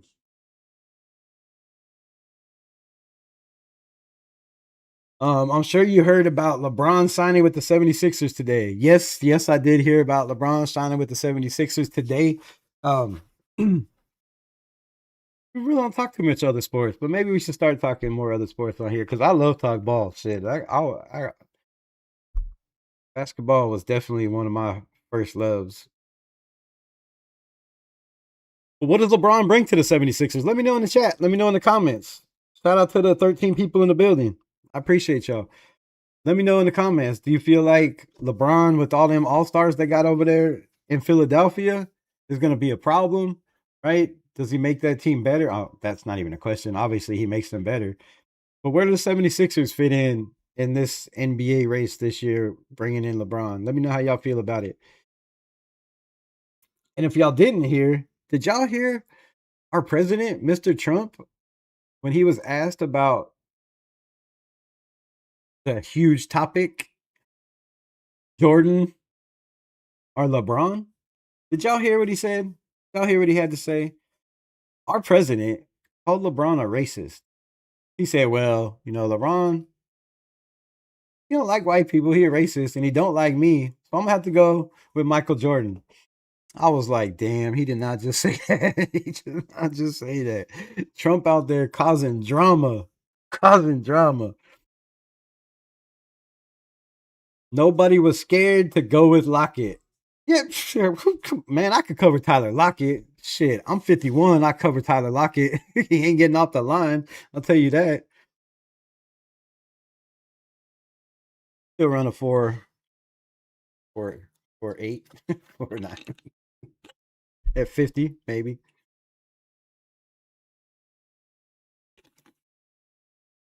I'm faster than Patrick Mahomes. I'll tell you that. I'll tell you that. Yeah, and nobody was scared of our wide receivers, man. Like, a lot of people, and especially the mainstream guys, want to talk like they know ball and be like, oh, well, Ashton Genty was trash because he didn't do this and he didn't do that. But come on, man. If you really know ball, you know it's a team sport. It takes 11. You have to have decoys and weapons in the run game as well as the passing game, right? If you don't have a threat in your passing game, but you have a 6th overall drafted running back, what do you think they're going to focus on? What do you think they're going to do? Right? They're not going to be in their base. They're gonna stack the box. They're going to bring 6, 7 guys in the box and force quarterbacks that have been struggling with a horrible offensive line to throw the football. I'm so tired of hearing about Esther Genty had 266 carries. So what?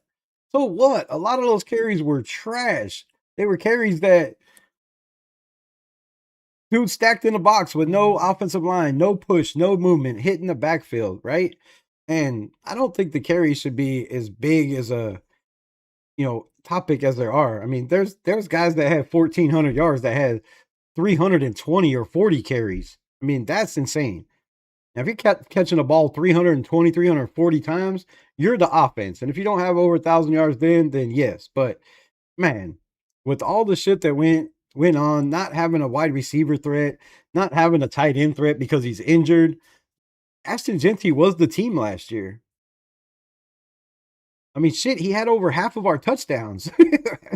He had half of the Raiders scored 20 touchdowns last year, I do believe. Ashton Genty had half of them. Half of them.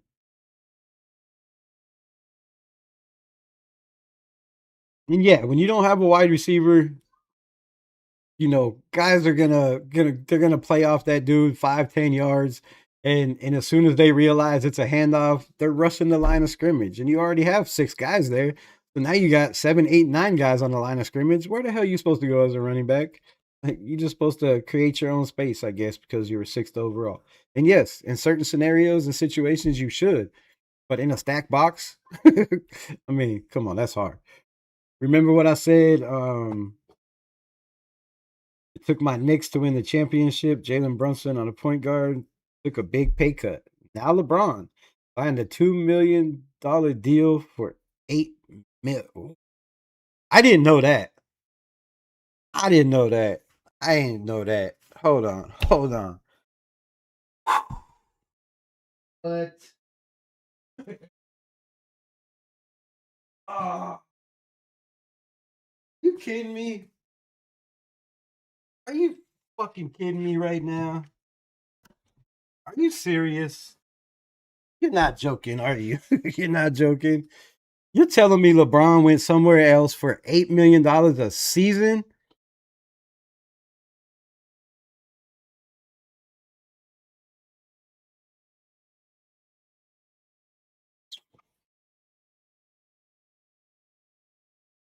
Wow, bro. Wow. Wow. What a piece of shit, to be honest. Straight out. Like,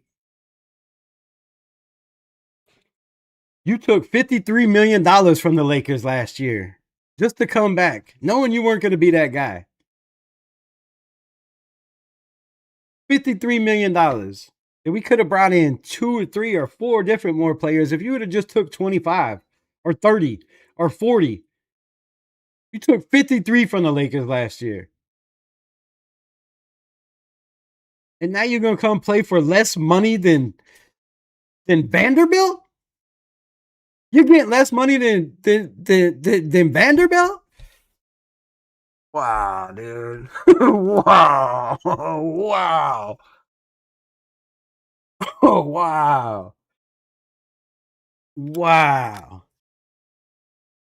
All right. I knew he signed, and I just figured, all right, he's probably getting 40, 50 mil.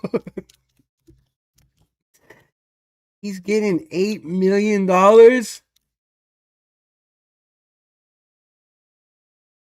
You left your son in LA for $8 million? Damn.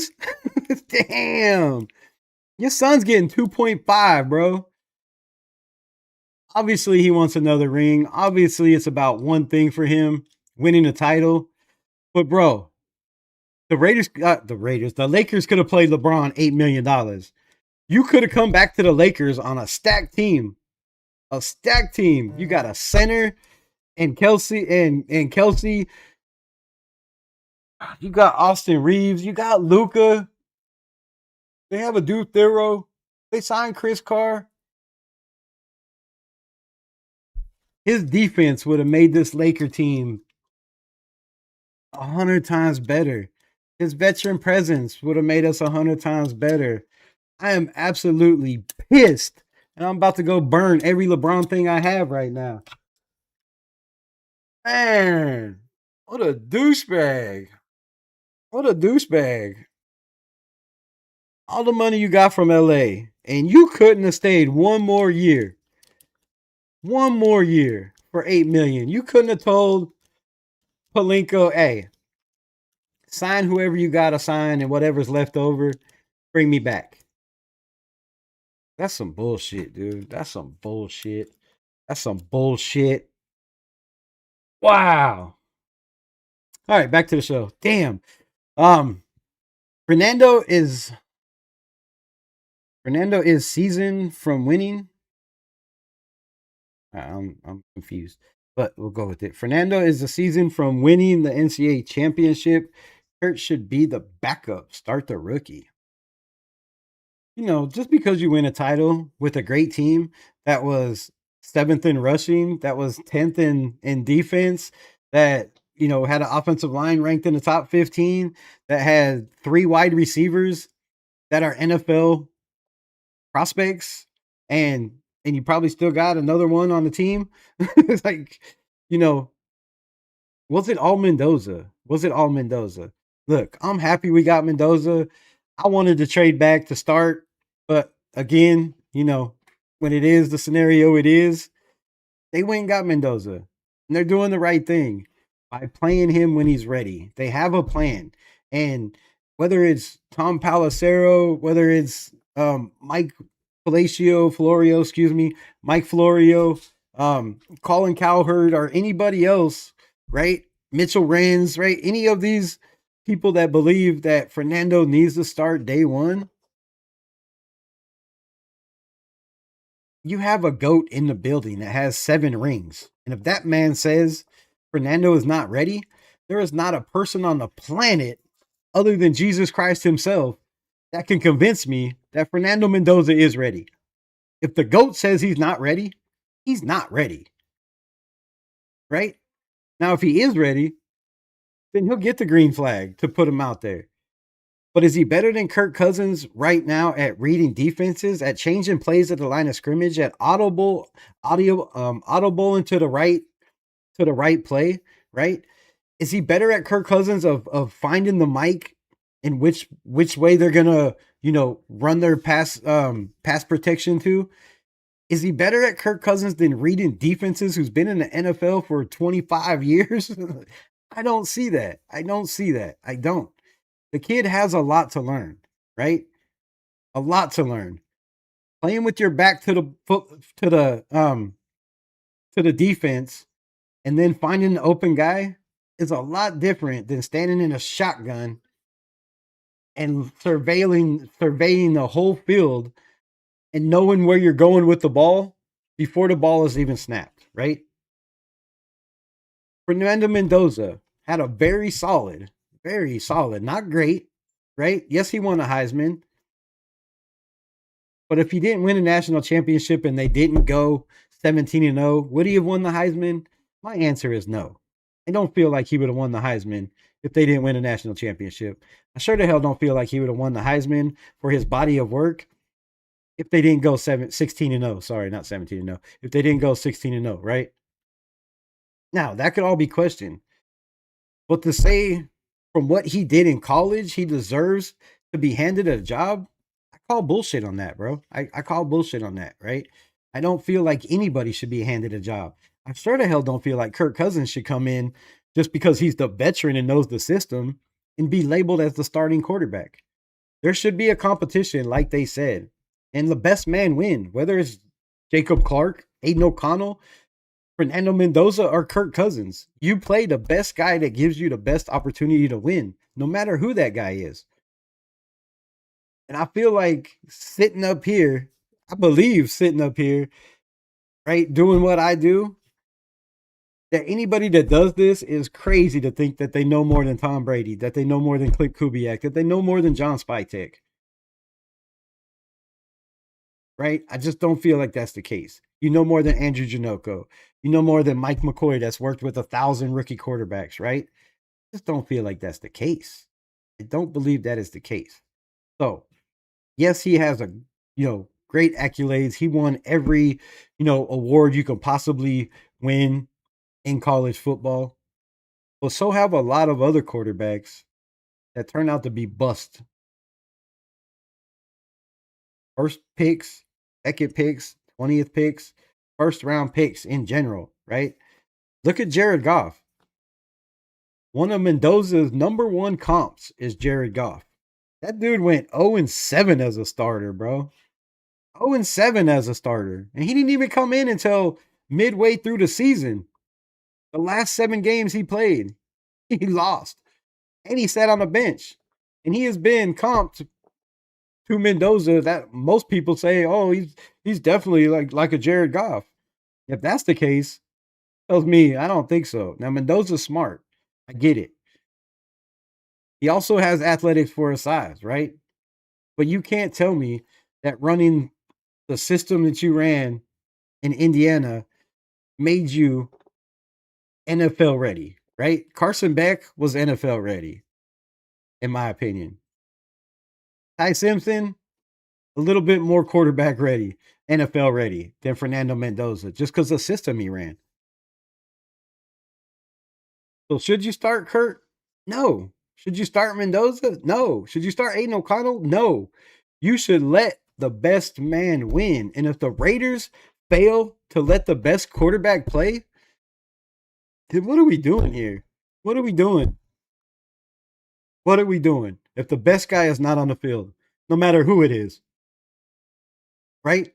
If we're just putting guys in the spots because of what they did in the college, or they were, what they did with Justin Jefferson in a Clint Kubiak system, if that's what we're doing here, then why have a training camp? Why have a training camp? Just give the guy the job, tell him to go on vacation and come back when the season starts and get your spot. And get your spot. Come get it. It's yours. I think that's crap. That's crap. There should be a battle at every single competition. Do you feel they're still going to actually do a quarterback competition? Shout out for the, I don't even know what that says. Shout out for the super chat. Can't see, but shout out for the super chat. Appreciate you, my nizzle, for shizzle. I don't. I really don't. If you're asking my honest opinion, no. From everything I'm hearing, from the little birdie in my ear, it's Kirk's job. It's Kirk's job. Now, it's Kirk's job to lose. But if you're not out there getting snaps and getting reps with the number one offense, and it's Mendoza and AOC battling for that, the writing's on the wall. Kirk already has a job. And the writing's probably been on the wall since he was drafted here, right? Or since he was brought in here. We've heard from Spy Tech. Oh, in a perfect world, you have a veteran that can come in and run the system until your guy's ready. Clint Kubiak. In a perfect world, you have a mature quarterback that can come in and show this guy how to prepare and show him how to be that quarterback, right? So if there's not a competition, I'm going to be pissed off all year, no matter what the record is. I'm going to be bitching and screaming and complaining. There should be a position, a battle at the left guard. There's not a position in the NFL where there should not be a battle on this Las Vegas Raiders team, who was 3-14 last year and 2-15 the year before that, or 3-14, whatever the hell our record was. It was trash. 4-13, and then 3-14. There should be a battle at every single position. Kirk Cousins has not showed me enough coming off his 2 years removed from his Achilles injury that he still is the Kirk Cousins he was back in the day. And Fernando Mendoza, and some of the passes I've watched, it doesn't scream like this dude's ready to play day one, right? It just doesn't. And if you throw him out there and he has that first year like Joe Burrow did, then what? Then what? What's Raider Nation gonna say if that happens? Damn, we should have sat the kid.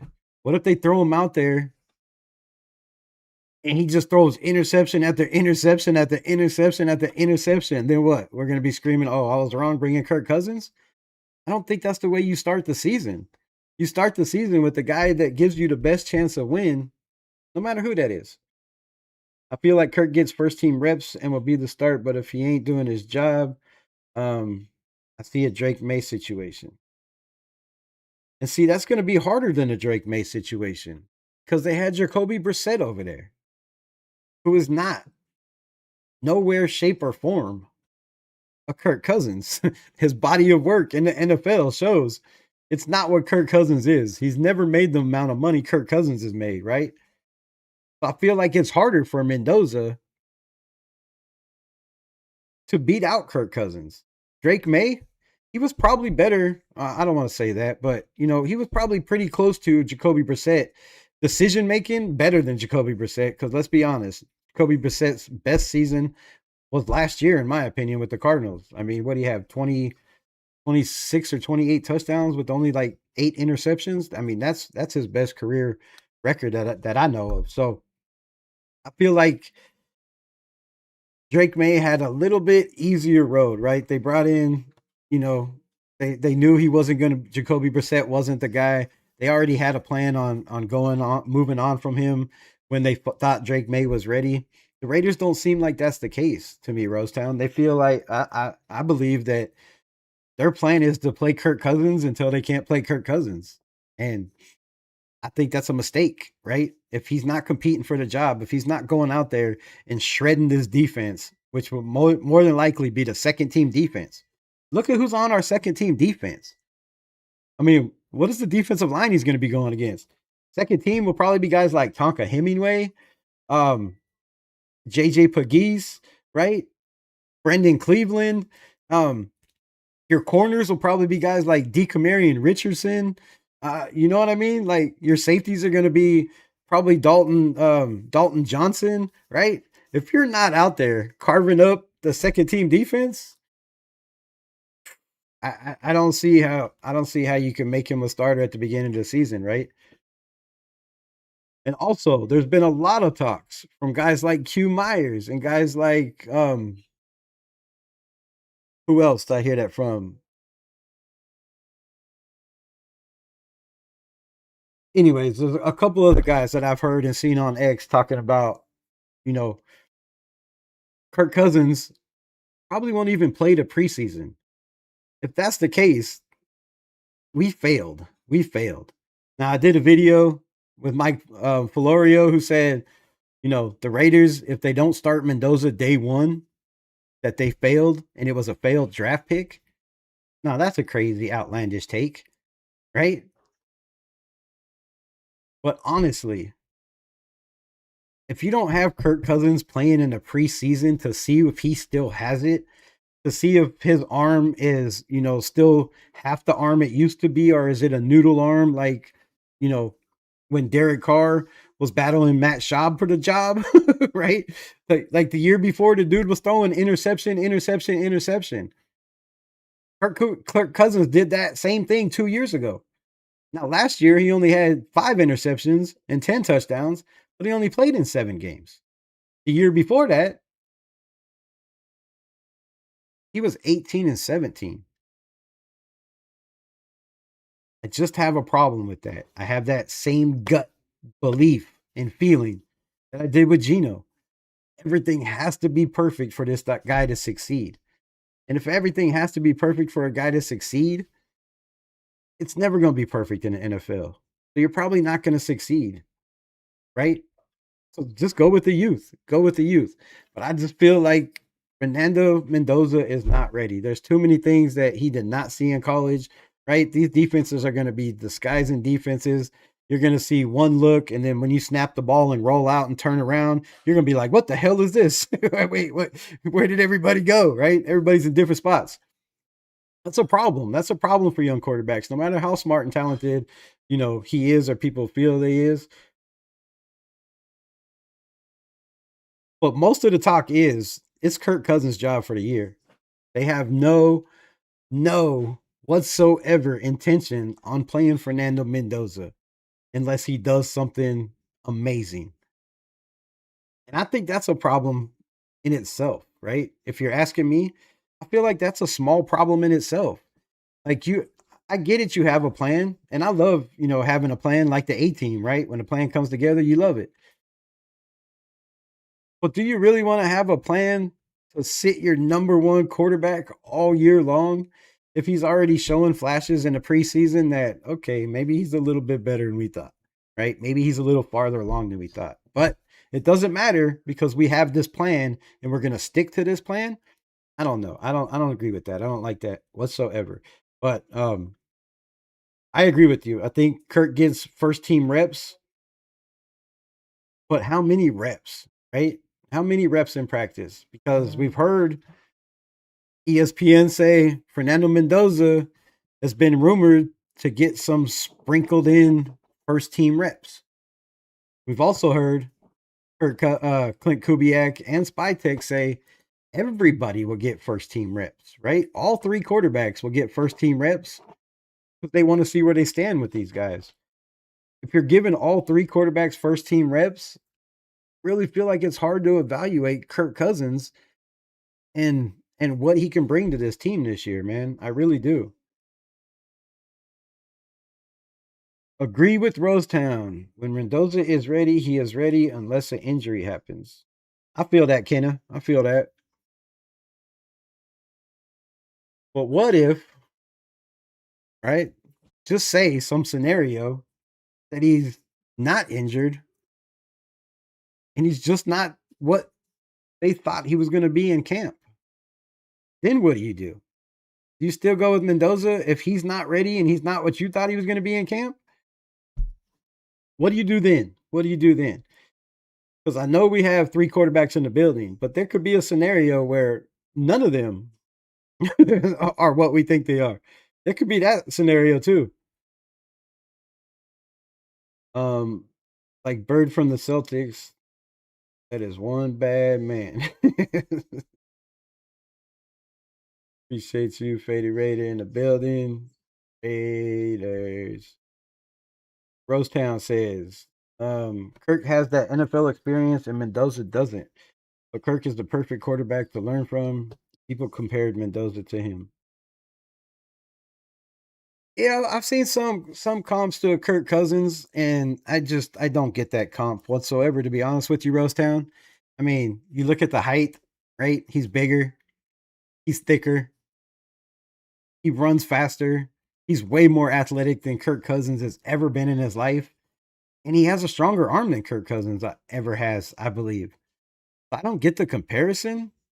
I don't know where it really even came from. I think because they figured Kirk Cousins was going to the Raiders, they would, just kind of bunch them together in that group. I just don't get that comp. I don't see Kirk Cousins and Mendoza at all. Maybe the goofiness, right? Maybe that part, but other than that, I don't know. I don't know.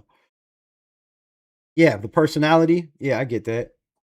Man, Pavia has a runner up for the Heisman. It was just cut by the Ravens.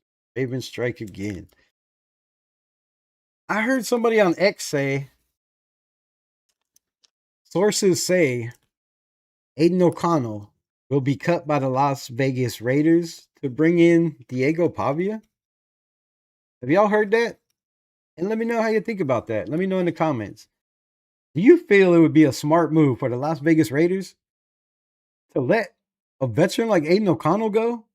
To bring in a guy that's 5'8" like Diego Pavia? Now, look, don't get me wrong. I love Diego Pavia. I feel like he should be on a roster somewhere and should be battling to play. But I think his size really hurts, right? We seen in camp, and I showed that video on here. In camp, you had Lamar Jackson, you had Diego Pavia, and whoever their other backup is, right? They're all running the same drill. They all hike the ball at the same time. Diego Pavia came out of his rollout and had the ball thrown before both of those dudes were even out of their rollout. They still had their backs to the defense. To me, that's special. Like the kid has talent. He has a damn good arm. He has good accuracy. You know, he can lead the offense. He makes good decisions. I don't know. I think that's a mistake for the Ravens, but they seem to make a lot of mistakes, right? You let Maxx Crosby go, who's now on a mission to terrorize every single quarterback in the NFL. So thank you for that, Baltimore. Appreciate you. What I love about Mendoza is he has the mentality to win. And will do it whatever it takes to win when it comes to the game. I like that mentality too. I like that mentality too. You know, I think a lot of people are just kind of going over the you know, that last play, right? That last play, go in there, put his team up, put his body on the line. But really, I didn't really see too many plays other than that where he did whatever it takes to win the game. I mean, he has some damn good drives when they were down. But his mentality in that will to win, right? I like that. I like that a lot. But where was that mentality at Cal, right? Did you see the same mentality in the will to win at Cal? Let me know. The O line, that is what we want. Oh, the line. On the line, that's what we want. That's what I feel also. Feel like they aren't going to give Aiden a chance to try and get first. Nah, I don't feel like they're going to give him a chance. There's the quarterback competition. Which I'm going to lose respect for this coaching staff right off the rip, right? Because already, just like Pete Carroll, when I flip flopped on him at the beginning of the season, right? Once you started lying, I was like, bro, get him out of the building, get him out of here, get him out of here. Integrity is everything, man. If you can't be a man of your word and do what you say, you know, it's hard. It's hard to respect dudes like that. So when you say there's going to be, a competition and everybody's going to get a chance to prove that they deserve that spot and it doesn't happen, just a bad look to start off, in my opinion. Faded AOC is liked around the organization. I feel like he will be the backup moving forward in Mendoza after Kurt is gone next year. That could be a possibility. That could be a possibility. Mo Moten seems to think, shout out to Mo Moten, that Aiden O'Connell is already done, that the writing's already on the wall, that he wants to be a starter somewhere else, and he is not going to sign next year to be a backup if he makes it this year. And there's other people that feel the same way, right? That this dude is pretty much done. He already spoke his mind, popped his chest out, that I want to be a starter in this league, whether it's this team or somewhere else, right? And I think Mendoza's already penciled in to be the future. But damn, what if the Raiders made a mistake?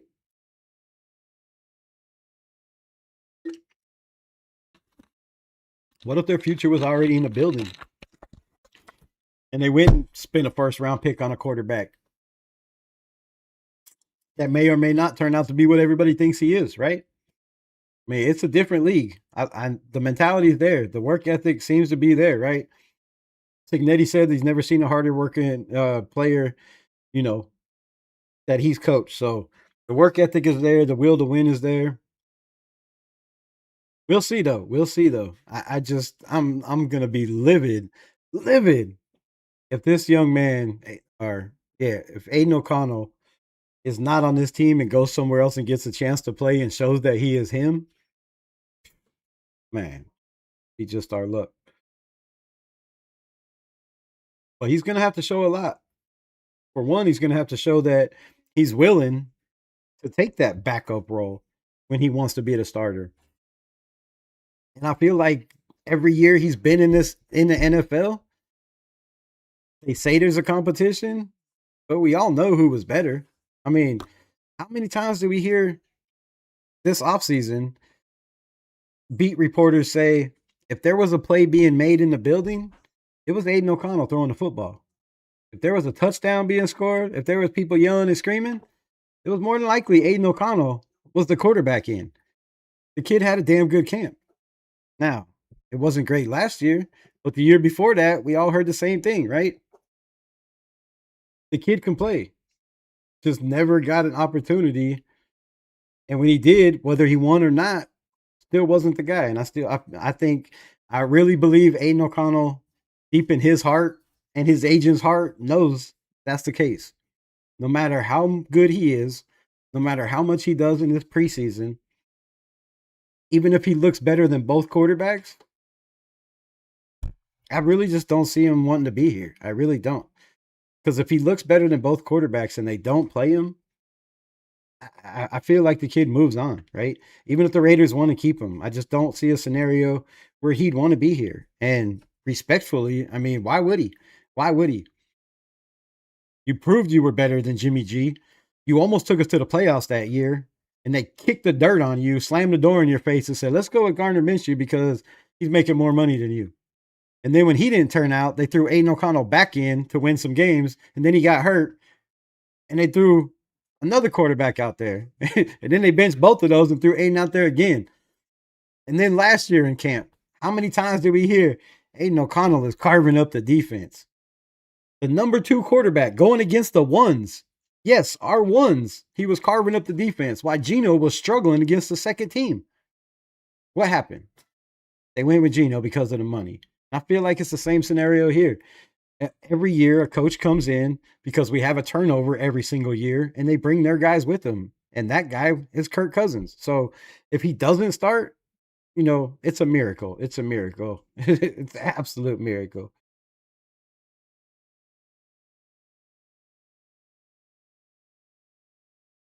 And I don't think they listen to the fans anymore, right? I don't think that after the last couple years, I think listening to the fans has went out the window, right? But they know damn well there's only a very few Raider fans, AOC fans in Raider Nation, and they know that's not a problem. He could go out there and be the best quarterback all preseason, and nobody's going to be cheering for Aiden O'Connell to take the starting job. And the Raiders know that, and Aiden O'Connell knows that as well. And like he said, nobody's going to feel sorry for me. Shit, I'll just go play somewhere else and prove my shit. Yeah, bro, many different OCs and systems. 7. He's going on his 7th. 7th offensive coordinator. 7 systems. Crazy. They're going to play Kirko Chains until he passes them chains to Mendoza and hit that bunny ranch together. Neither one of them Christian boys are going to a bunny ranch. Come on, bro. Come on. You think Mendoza's mommy's going to let him go to a bunny ranch? Stop playing, dude. He'd have to call and ask permission first. Wishful thinking, I guess. Yeah, wishful thinking. Even Garoppolo played preseason, and looked where that got us. Garoppolo didn't play that preseason.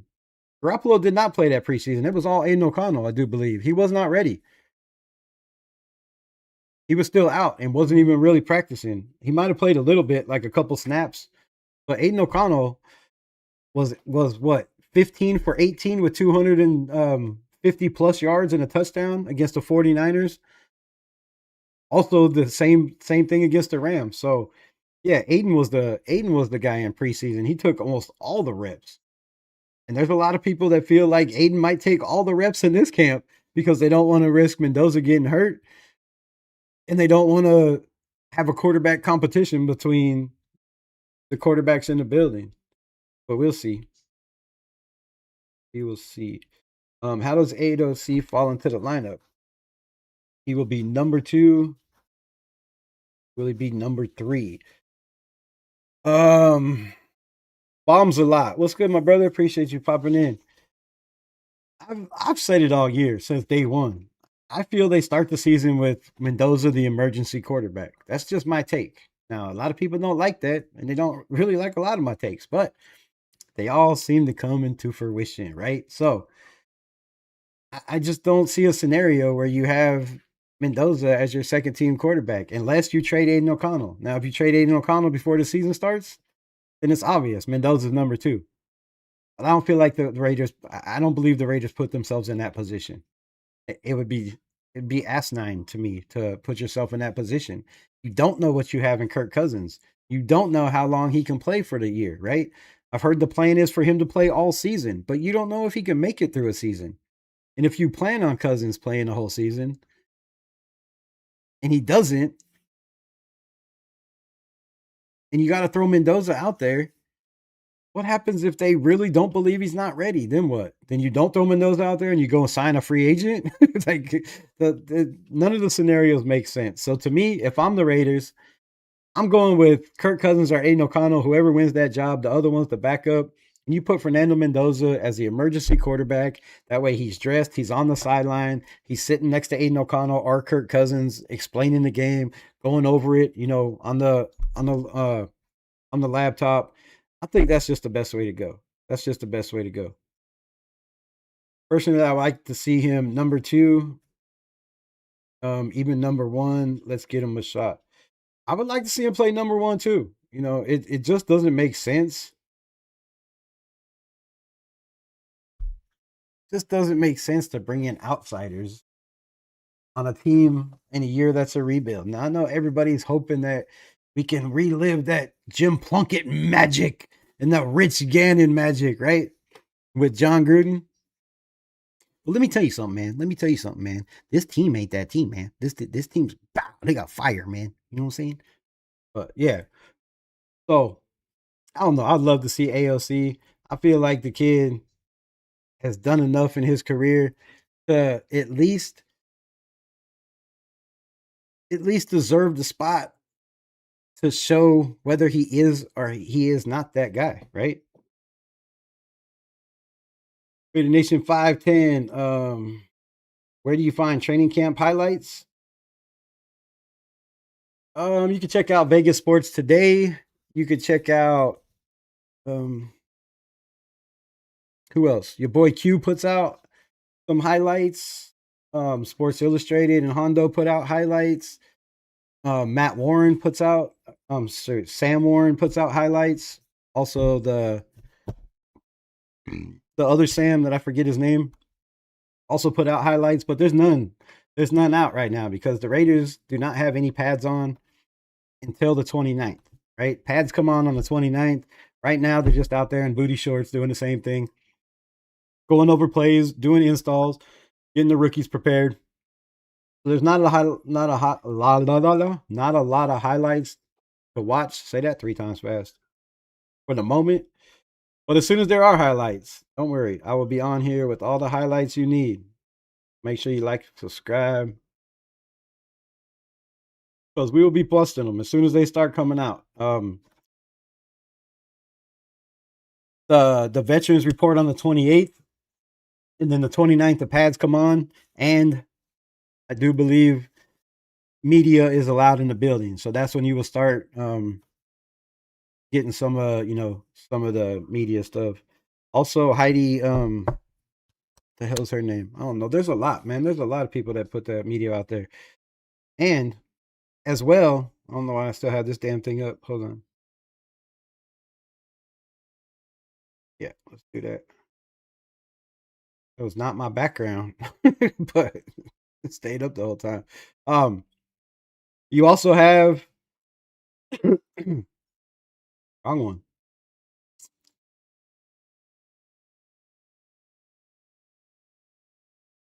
Oh, this one. Yeah.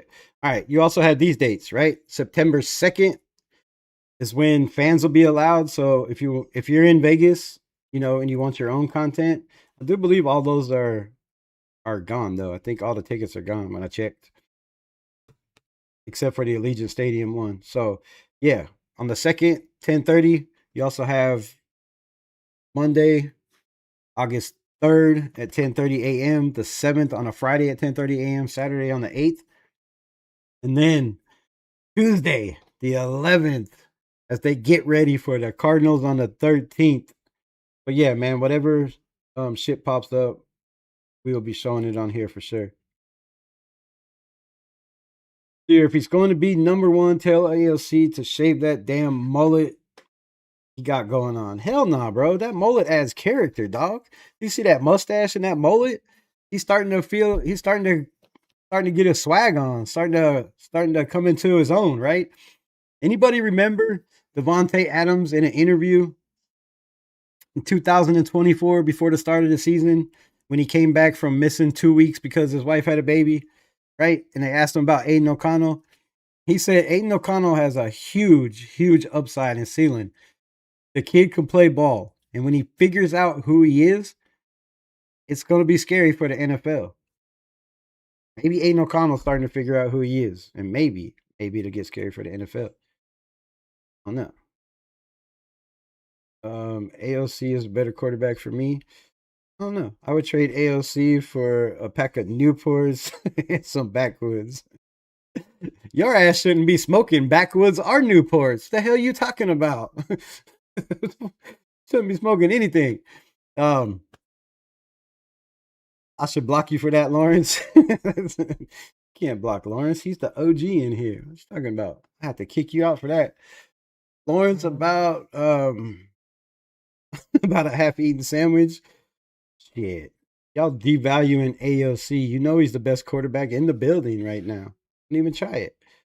Your Krispy Kreme glaze for AOC needs to be studied for the last time. AOC is an average quarterback. Enough with that BS. Yeah, he's an average quarterback. But we have less than average quarterbacks that have been in the building the whole time he's been here. We have guys that are coming up on the washed up years, man. 39 years old. You can't tell me that Kirk Cousins' arm is what it once was. I know that noodle arm ain't is what it once was. I'd be surprised if the dude could throw over 40 yards in the air or 35 yards in the air, right? His mobility is not there. I mean, you see all the practice highlights, them rolling out of the pocket. I mean, Aiden O'Connell and Mendoza both are rolling out of the pocket, have the ball out before Kirk Cousins even rolling out. So the age is going to catch up to him, bro. Whether it's the start of the season, whether it's in camp, whether it's already, we don't know. But you need to study Aiden O'Connell. That's what you need to study.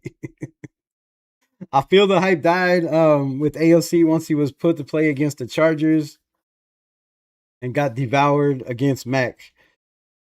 I don't know why the hype would have died in that game, bro. Because if nobody turned that game off, right? If the diehard Raider fans, like they claim they are, would have watched that game to the end, they would have seen AOC fight back in that game after being sacked 7 times by one player.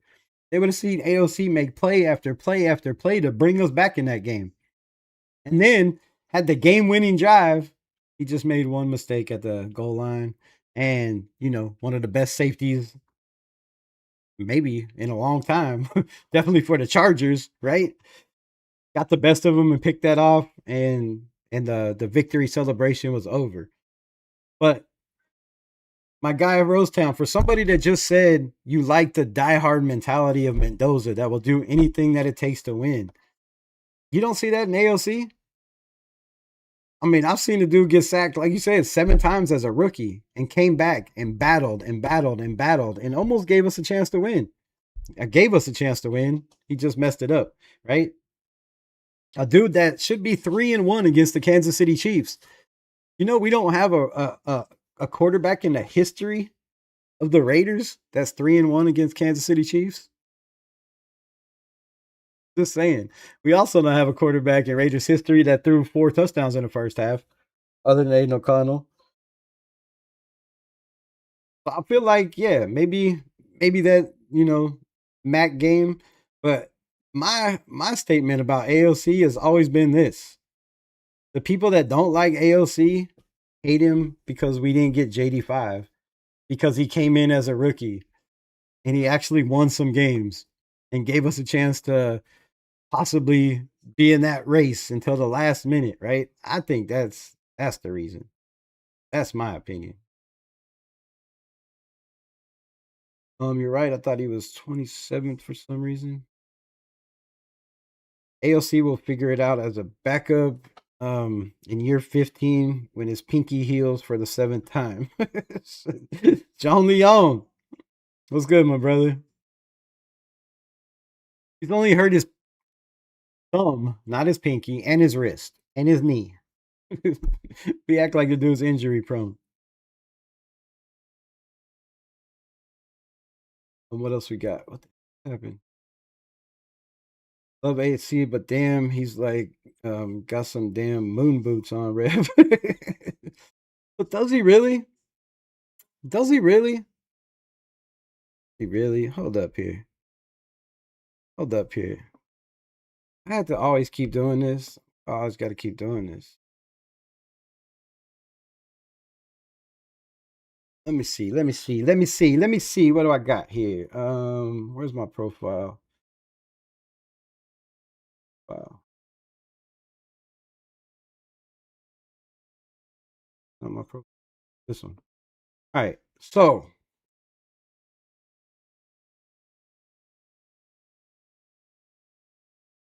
where's that? Where's that? Where's that? Where's that? Where's that? All right. Here we go. Here we go. We go, yo. More you can do, more you can and do. I know everybody's gonna say, "Oh, but that's one play." No, it's play over and over and over again that people just seem to overlook and ask, like, "But the dude's got concrete shoes and he can't run and he can't move and he can't get out of the pocket." Disagree. I disagree. Let's go with window capture.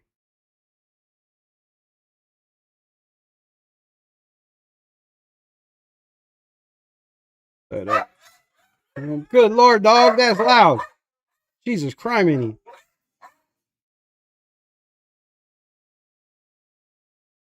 That's way too big.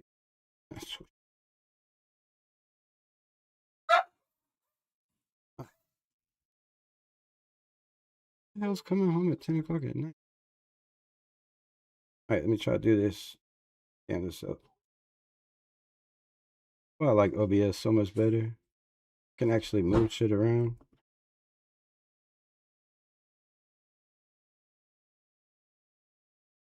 Thought I had this pulled up already. No, not me.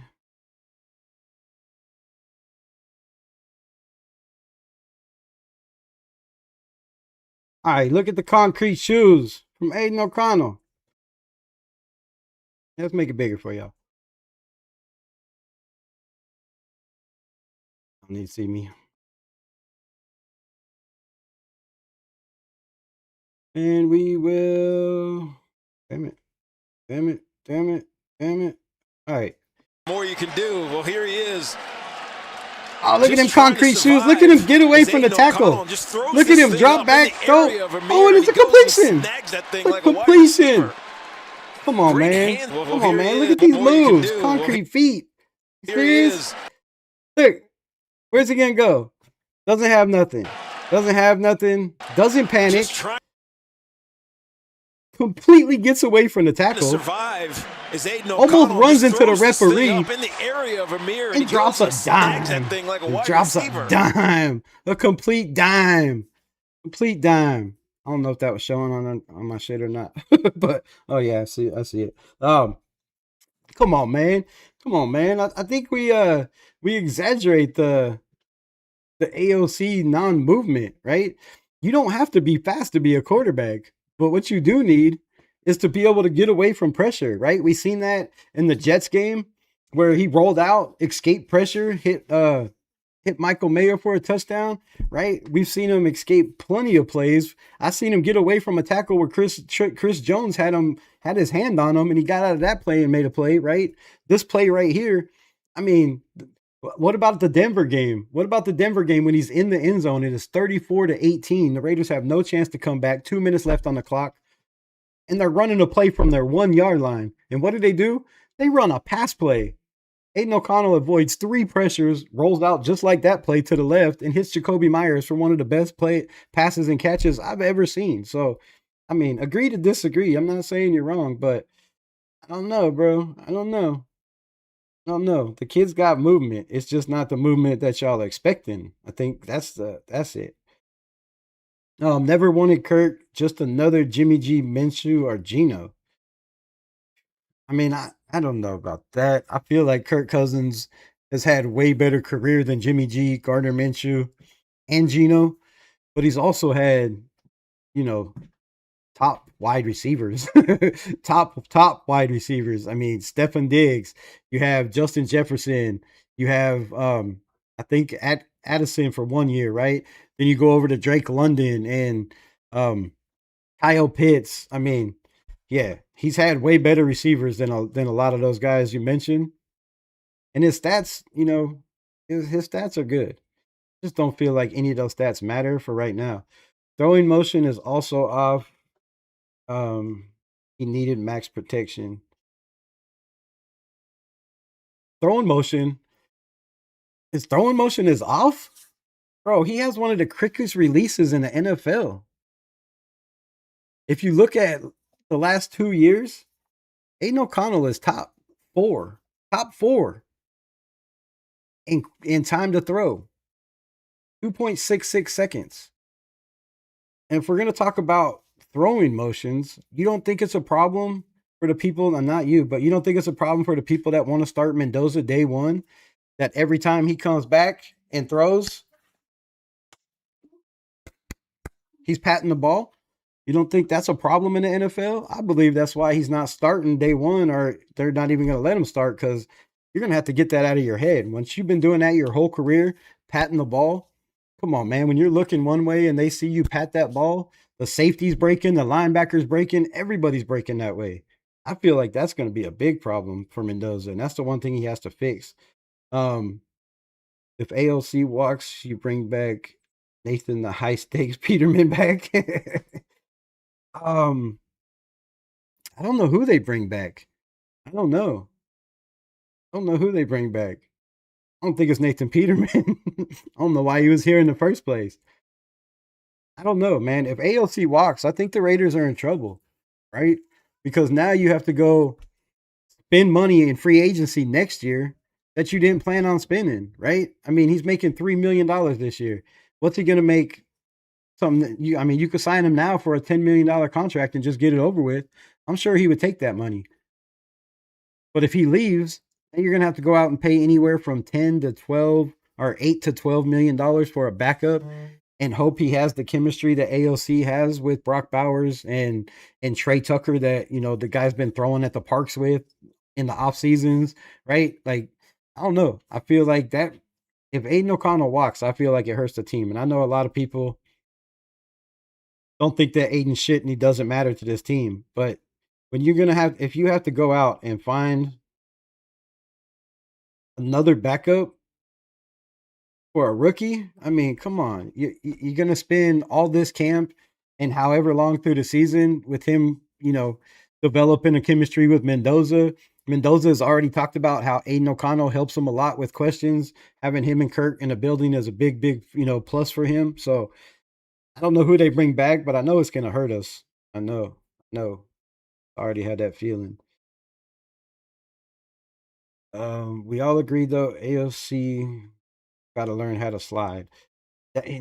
He should never even be running. I mean, I agree with that. He does look like Bambi on ice. I'm not going to care. I mean, once I heard that, I was like, bro, that shit's never going to leave my head. He does look like Bambi on ice, but it doesn't have to look pretty to be successful. You know what I mean? If you look at Tom Brady, right? when he was moving out of the pocket or rolling around, the shit didn't look great, but he got the job done. Right? It doesn't matter what it looks like as long as he gets the job done. And I agree. Sliding, he does need to learn how to slide because didn't he hurt his knee trying to slide? I don't know how I'm sticking up for a dude that has no athleticism, but yeah, he does need to learn how to slide. I just don't feel like he should be running, right? Unless it's wide open. You know, if you're running a bootleg or a play action and you don't give the ball up, right? Or if you're running a read option and you feel like, oh shit, I should keep this and roll out in a bootleg and there's nobody there, then run your ass as far as you can to out of bounds. but yeah, I mean, his strong suit is not running. That's a fact. He's a pocket passer. But to say that the dude has concrete shoes and he can't move in a pocket and he struggles and he's a statue, like I just don't get that from people because he's got plenty of plays on tape where he's made shit happen when he's been pushed off his mark, right? When he's had to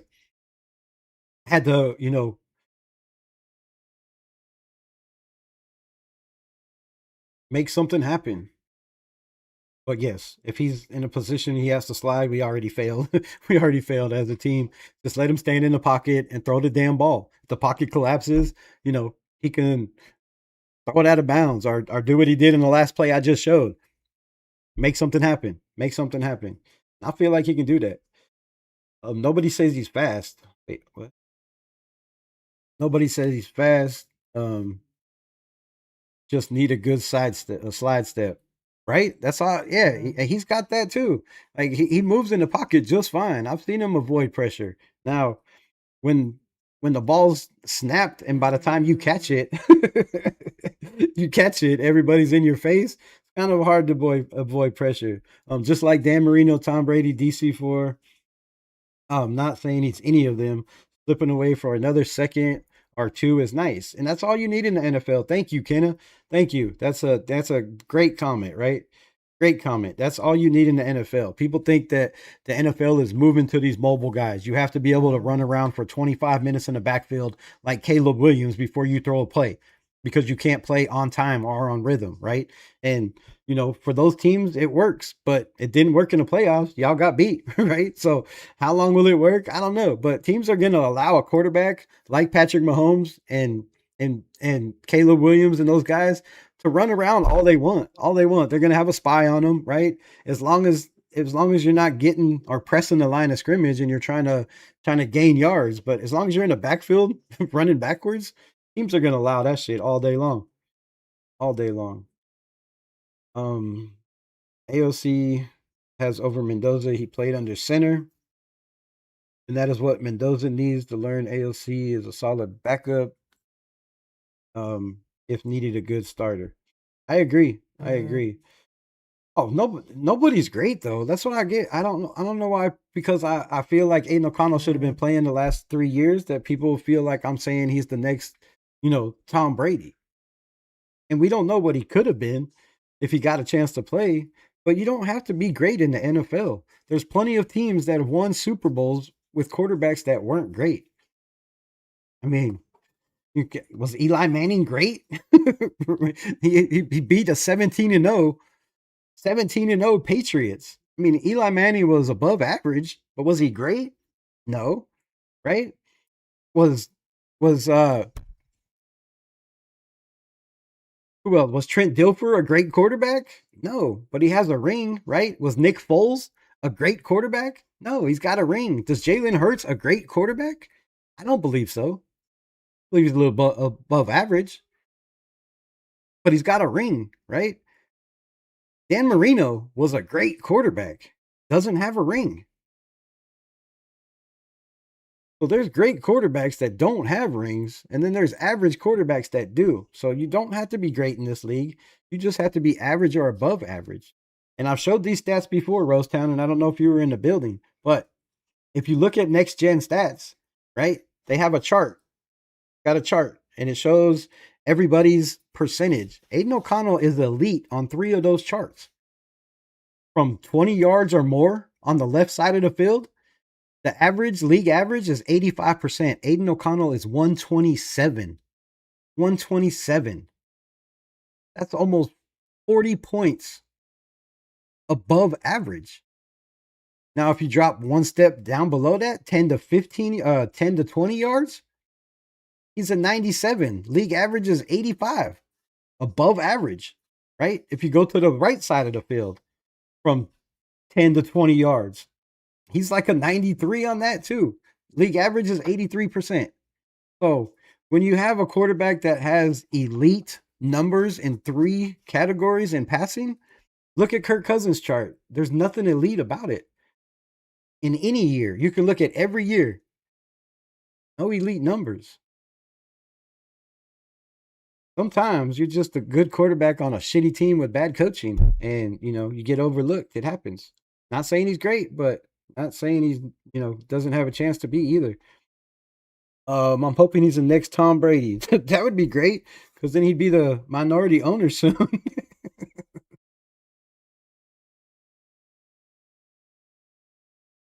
Oh man, it's hot as hell in here. Was Joe Montana great? I mean, his Super Bowls was great, but I said this the whole time. Joe Montana was just above average quarterback to me, right? He didn't have no great years with 40 touchdowns or in 5 interceptions. How many years did Joe Montana throw over 30 touchdowns with under 10 interceptions? He was a solid quarterback that made good plays on a team that had Jerry Rice and Roger Craig and the best defenses in the league. The quarterbacks that have won Super Bowls, look at their team. They've all had great defenses. You can't say a quarterback is not good or solid or bad when you're playing with the worst defense in the NFL and the worst offensive line. It's hard to evaluate how good a quarterback is. Raider Paul in the building. What's good? It's almost time. Yes, we are 27 days away from Houston. 27 days away from Houston. Mid quarterbacks win Super Bowls with great teams around them. 100%, Kenna. Preach them true facts. True facts. Mid quarterbacks win Super Bowls all the time with great teams around them. And I feel like it's went to a point where all these teams are playing these quarterbacks way, way crazy overpriced money, and they're not doing shit for those teams. I mean, look how many quarterbacks are making over $40 million a year. And how many of those teams are in the playoffs? It's not all about the quarterback. You got to put the team around him.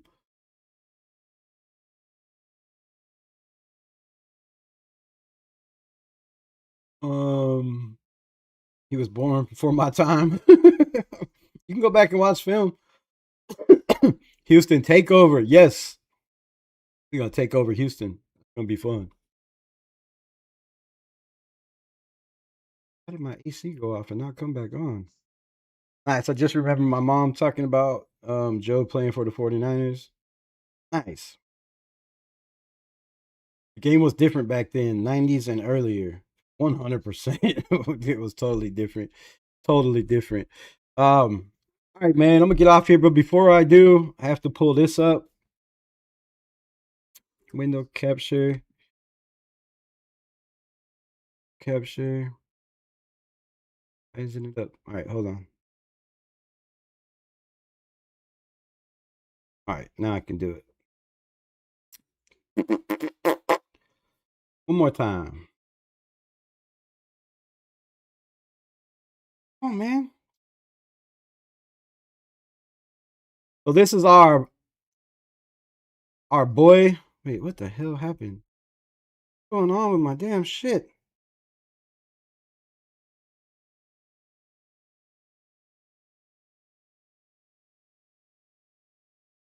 Why it's coming up like this? Hold on. Give me a minute. Give me a damn minute.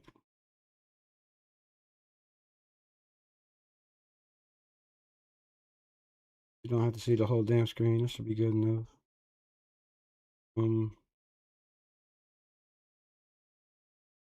Let's just go with that. All right, so on the Rich Eisen show, we have Jermod McCoy. Once a Raider, always a Raider, right? Talking about the Las Vegas Raiders. We know y'all can hear it.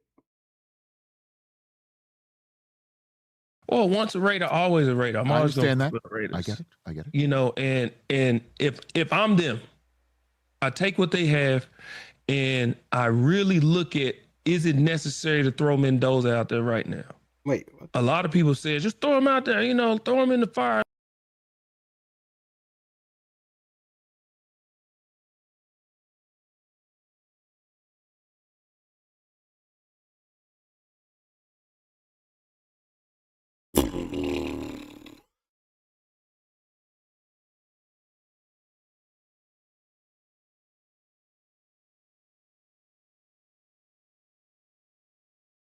Man.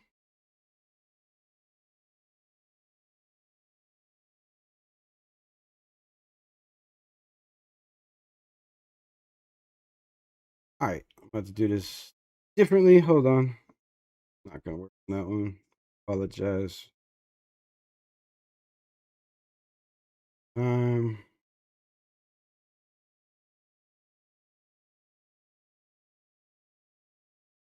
Still not sure. All right, we're not gonna play it. I guess on the screen we are just gonna listen to it. I don't know. We went away.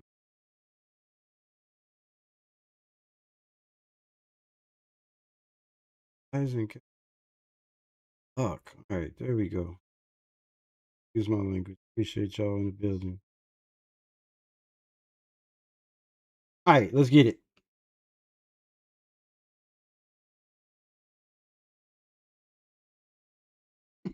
It's crazy. Go crazy. All right. I let him. One, Maxx Crosby has a point to prove. He's a little pissed off. Okay. Actually, he's a lot of pissed off. I was just with Max in Vegas. He has a point to prove. And Max is extremely upset. And he's going to have these guys on a mission. He's upset about what, Gerald? Like, give me a point. He's upset that he was. Can y'all hear it? The trade got taken back because they didn't believe in his knee, and yes, that's what he's pissed upset about. That Can y'all hear he it? loves the Raiders, for one. Okay. But he was traded. Okay. But then he was given back. So it's almost like they saying, Like an Indian giver. we don't really need you, but we need you. And then the other team is saying, you just kind of lost a step. We don't really trust it. So he's pissed at the world. Is what yeah. All right. So Jermod McCoy says Maxx Crosby is pissed at the world. He's on a mission. Jermod McCoy spent time with Maxx Crosby just the other day and said this man is on a mission. He's pissed off at the world. He's mad that he didn't get to be a Flock Nation. He's mad he was given back. He's not mad he was traded because the man asked for the trade, right? So Maxx Crosby is on a mission. He has told Jermod McCoy he is on a mission. He's pissed off at the world, and he feels like he's got something to prove, and he's taking the rest of the team with him. Max is out to prove a point. I'm Maxx Crosby for a reason. Okay. And he's going to bring the guys with Max him. for a reason. That point for the Raiders. Yes. Okay. Quarterback-wise, okay, you got, for me, I just let Kirk Cousins rock. And if you don't have to throw out the kid, then you don't throw out the kid. But this offense, I believe that Kirk can run it. It's in that McVay tree, and he just knows how to run this offense. Mm-hmm. And collectively, I just believe that the Raiders can surprise some people. Okay. Everybody else wasn't really not really sleepers. So I had to just kind of, go deep. All right. So Jermod McCoy, was a coach last year, I do believe here. Max is pissed off at the world because he asked for a trade. Has those been in the whole time? What the? Max is pissed off at the world because he asked for a trade and he got what he wanted. Except he did not expect to be given back and not wanted. So now he's pissed off at the world. And now he's making rap songs, the Raider way. That doesn't talk about any Raider but Bo Jackson. Right? He talks about other players like Shador Sanders. He has AP in the building, in the video, not our AP, Antonio Pierce, but Adrian Peterson, the running back, right? He said he'd be going to run it back, shows AP high-fiving. He shows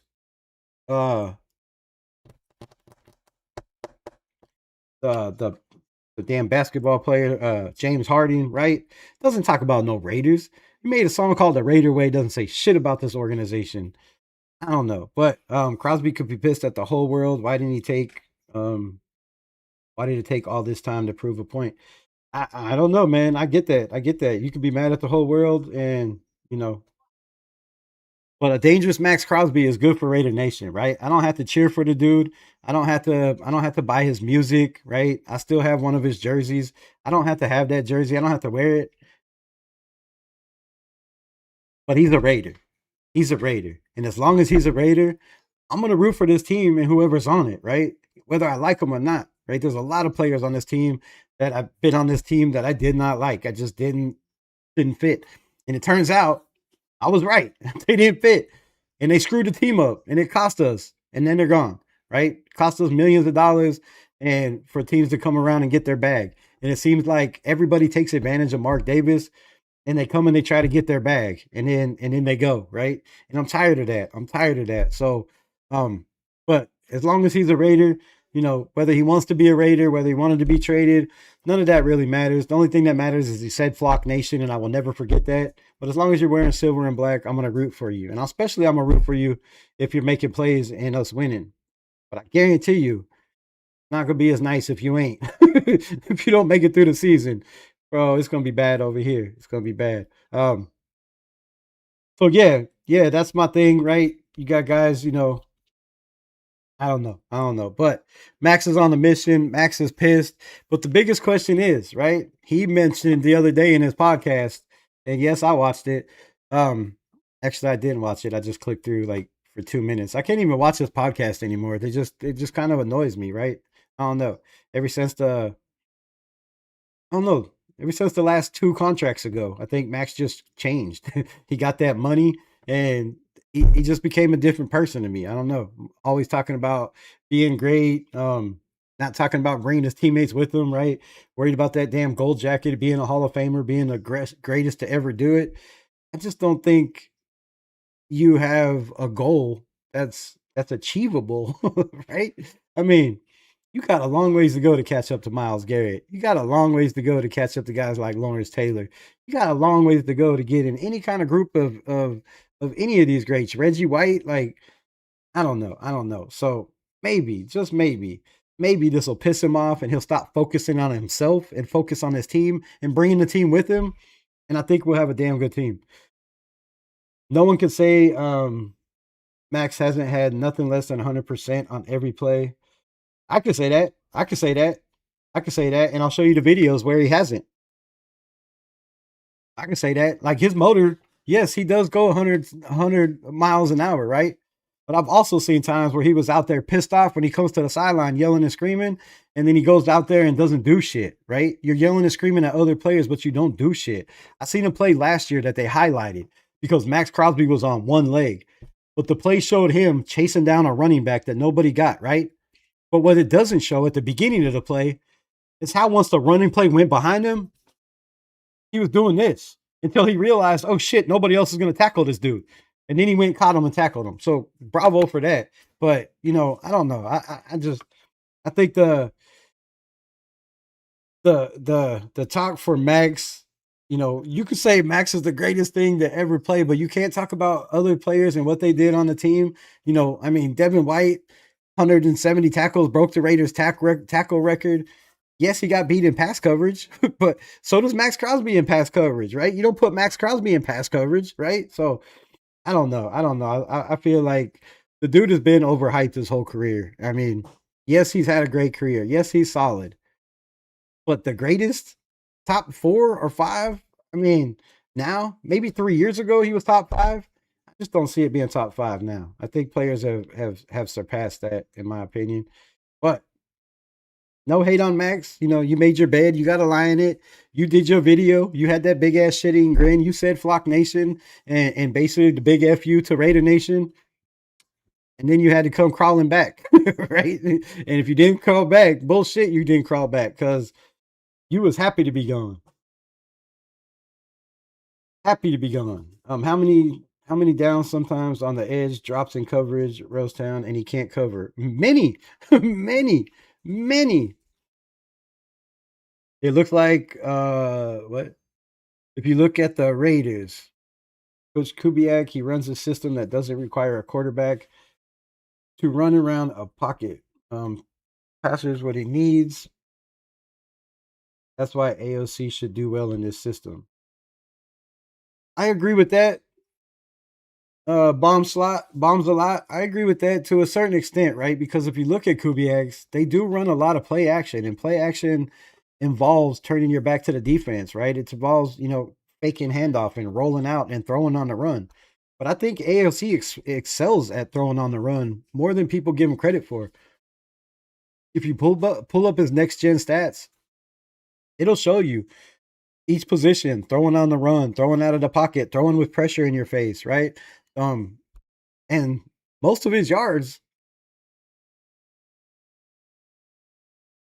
remarkably come from him throwing on the run as a statue with concrete feet. So I agree with you, man. I agree with you. Like this, he's never been in a better system. I take that back. I think Josh McDaniels' system was the perfect system for AOC, right? He had his best year as a rookie. That system fit his style. They didn't ask the quarterback to roll out a lot. There wasn't a lot of RPOs. There wasn't a lot of play action. There was no bootlegs, right? It was stand in the pocket and throw the ball. And that's what Drake May did, why he was successful. And I feel like Aiden O'Connell thrives in that kind of situation. Kubiak, I think, is going to be a little bit different, a little bit more moving around. Going to have to make plays with your legs. But if you look at Sam Darnold, right, the runs that he had last year, there was nobody within 20 yards of him. It's not like he's like, some special athlete either. I don't agree. I agree. I don't want Maxx dropping back in coverage. Nobody wants Maxx dropping back in coverage. For all the coverage dropbacks that he's had one interception. Got beat a bunch of times, right? And there's a bunch of teams that there was people complaining the last 2 years about Maxx freestyling and not playing within the structure of the defense, right? Not doing your 111. When they expect you to contain the outside, you're running a stunt and leaving it wide open. And we could bring up film on that too all day long. Rebel, did I hear you correctly? Mendoza went 2-6 and a pick today. What? I don't know where you heard that from. I didn't say that. I didn't say that. I don't know. I don't know. If that's the case, golly, that's rough. That's rough. But I don't know who would have reported that because the reporters aren't allowed, media is not allowed to be out there until the 29th. So if that came from somebody, it came somewhere in the building. Mr. Brian, but let me know. Let me know where you heard that from so I could go check it out. I would like to know where that came from. That's nasty, bro. I mean, that's nasty. 2 for 6 and a pick? Yikes. Yikes. Pay and Crosby likely to set the edge and Butler in the middle. I'm glad you brought that up, Rosetown. Y'all think Adam Butler makes this team?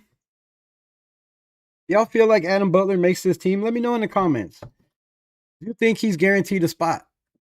Because if you look at his contract, he was making $2-3 million, and then he got his money last year. $6 million a season. And then he didn't do shit. He said, he talked a big game. Oh, I want to be that third down guy. I believe I'm that guy that can be out there all 3 downs. But given the opportunities last year, he didn't do very well. And I feel like he has one of the highest contracts on this roster with the least amount. What am I trying to say? With the least amount of, I don't know what the word I'm looking for is. Help, I guess. With the least amount of presence on this team, let's say, right? For the money he got, he really didn't do a lot. He didn't really show a lot, didn't do a lot of bad plays on his part. And I want to know from y'all. Let me know how y'all feel. Does Adam Butler make this team, or is there somebody that can push him off out of the way, right? Because let's be honest. I really feel like it's 4 defensive tackles. 4. And we have a lot, right? We have Adam Butler, you have Thomas Booker, you have Jonah Laulu, you have Pegues, you have Tonka Hemingway, you have Cleveland, you have the Nick Benito, you have who else is going to be on the line? I'm missing somebody else. Anyways, that's 8 guys right there. And if you're keeping 4 got to go, right? How do you say you could put a guy like Tonka Hemingway on a practice squad and not be picked up, right? Or a guy like JJ Pegues? And I'd really be surprised if they keep more than 4 defensive linemen, because you're probably going to need, 4 edge guys. That's 8 right there on your defensive line. Last year, I do believe they kept 10. So let me know, man. I really feel like if some of these young guys like Tonka Hemingway or JJ Pegues or Jonah Laulu take that next step in the next couple weeks, that guys like Adam Butler might not be here. I mean, where does he fit in, Rosetown? On a 3-4? On a 3-4, he's not big enough to play a natural nose, I don't feel. And he's not quick enough to be the edge, to be the defensive end in a 3-4. So where does that leave Adam Butler? If we're going to be in a, if we're not going to be in our, if we're only going to be in our base 30 to 30, 20, 25, 30% of the time, and you're in different packages, I don't feel like he fits in any of those packages. But my question is, why keep Adam Butler, right? If he doesn't come out and have an insane camp where he's just, in the backfield every single time, which on a minimum amount of snaps he's going to get in the preseason, I wouldn't be surprised if they move on from him. Yeah, I got secondhand. So for all I know, it could be complete bullshit. Yeah, I haven't heard anything. I know the media is not out there till the 29th, so I don't know. But Butler is underrated. Okay, tell me why. Tell me why he's underrated.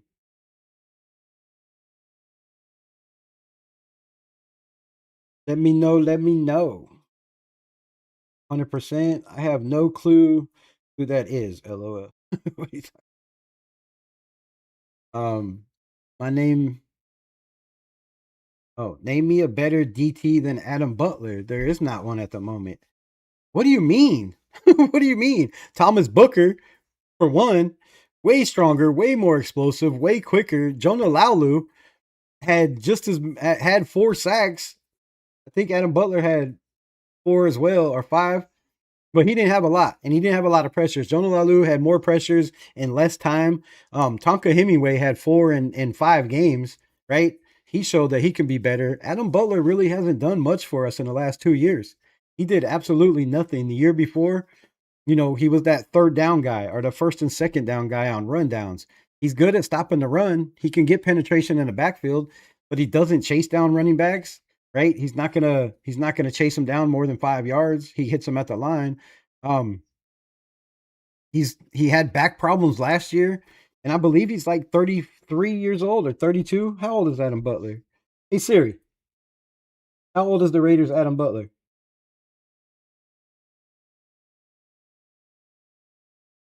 He was born in 1994, the year I graduated. I don't know how long it's been since I graduated, but he's up there. he's getting up there, right? And I feel like we have a lot. I feel like we have a lot of guys better than what Adam Butler could do. Now, experience-wise, no, right? Technique-wise, I mean, I don't know. I think Jonah Laulu has some tricks in his bag. The dude has the spin move. He has that spin and pin move with the arm.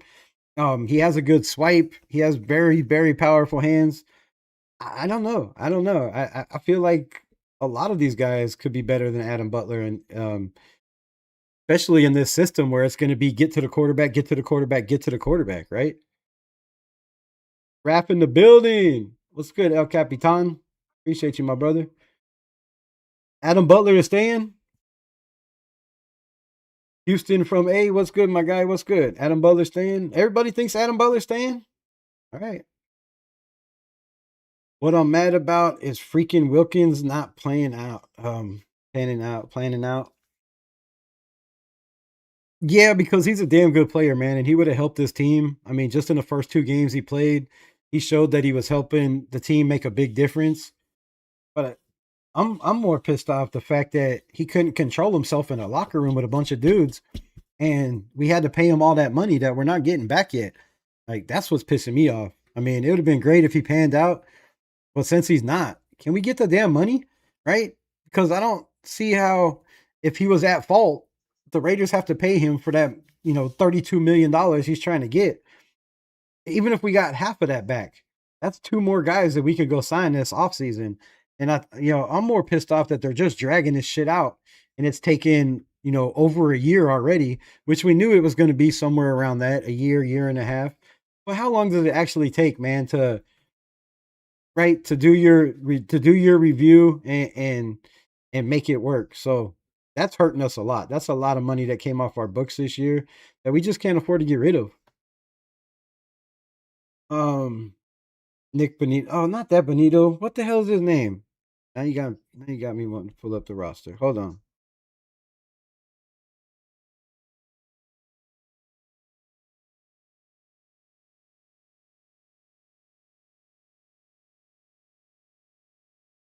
Yeah. Who the hell is the defensive tackle we got? Depth chart. Defensive tackle is Benito Jones. That's what I meant to say. I knew it was some kind of Benito, bro. Benito sounded like burrito, right? I knew it was something in there. But yeah, Benito Jones. So now that I have it pulled up, we'll just read them all. We have Thomas Booker. I believe it's better than Adam Butler. Jonah Lalu has more upside and a better bag of tools, I feel, than Adam Butler. Then you have Tonka Hemingway. My guy Trevin Maye. I don't know how he doesn't make this team, bro. This dude should have been playing last year. You have Gary Smith III, the UDFA. You have JJ Pegues, Benito Jones, Brendan Cleveland. JJ Pegues. Yeah, so you have nine defensive tackles, and I wouldn't be surprised if they only keep 4, right? 5, I think, would be pushing it, just because our base is going to be a 3-4 defense, which means we're going to be in a lot of nickel, we're going to be in a lot of dime, and we're going to be in a lot of disguise coverages.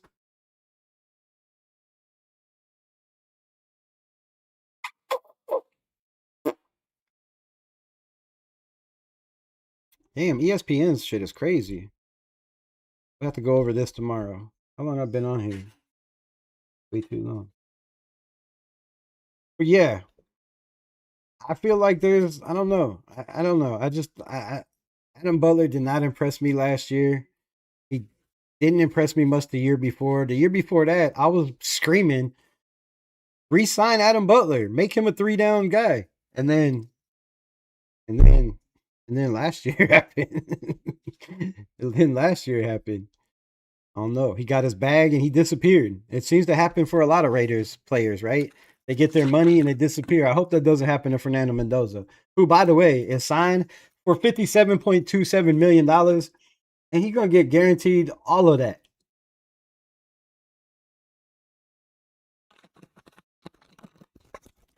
All right, this is the last question of the day, and then I'm going to get the hell off here. I appreciate everybody in the building. But it's got to let me go to the rest of these comments and make sure I got everybody. You know what I mean, John. You know what I mean, Jack Kenna. You know what I mean. Rosetown, a 3-4 edge, is supposed to be able to play linebacker. So we can blitz multiple positions. 100%. 100%. He's not a nose tackle. He's not big enough to be the nose. and he's not the best edge out there, really. I feel like Tonka Hemingway's a better edge. I feel like Jonah Laulu's a better edge. Not that either one of those guys could, have to drop back into coverage, but we're in trouble if we do. We're in trouble if they do. Butler is better than Booker right now, at least. I don't see that. Booker had way better teams, I think. My guy Houston from LA. Nice. I like that name. Anybody going to keep it real? Mendoza, tell him, cut it out. All that nice guy shit. Just my opinion. I'm with you 100%. I'm with you 100%. I want these other young players to step up. Don't get me wrong. Crawford is going to be that guy. That's what we're hoping for. That's what we're hoping for. I guess Butler playing most snaps. Gets worn down over time. Booker, Laulu, always fresh. Raiders need to be number 2, but don't have anyone to trust on all downs. But there's going to be a lot of players that get released on August 28th. And I feel like some of those players should take some of these guys' spots that aren't producing at a high level and have had, multiple years here. Adam Butler, Tommy Eichenberg. I mean, I know he plays special teams, but we brought in guys that could play special teams as well. Ricky Wilkins stayed around because of Peace horsing around and wrestling with him, and he liked Eaton, got scared and got rid of him.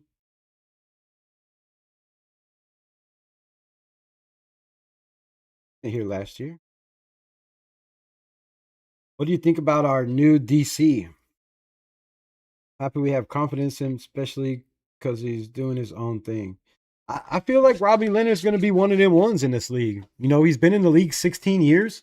A lot of people forget that, right? And we've talked about it on this channel a million times. He's played with guys like Spagnola.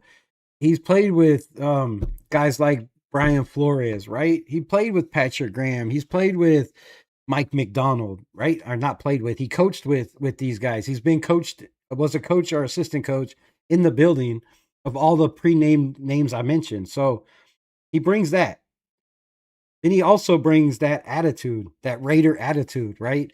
He's not afraid to talk shit. He's not afraid to yell at guys, and he's sure to hell ain't afraid to get in a guy's face and shake him down, right? And I feel like that's going to go a long way, because when you're real and you keep it real, guys follow you. Well, I mean, maybe not on YouTube, but when you're real and you keep it real, guys buy in and they follow you, right? If you're 100% transparent all the time and you don't change your mind constantly or say one thing and do something else, right? Guys are going to buy in and they're going to follow you. And I feel like Rob Leonard has that leadership presence about him, right? There's a reason he's friends with Maxx Crosby. I feel like there's a reason why all these guys on the defense that were here the last couple of years talk very highly of Rob Leonard.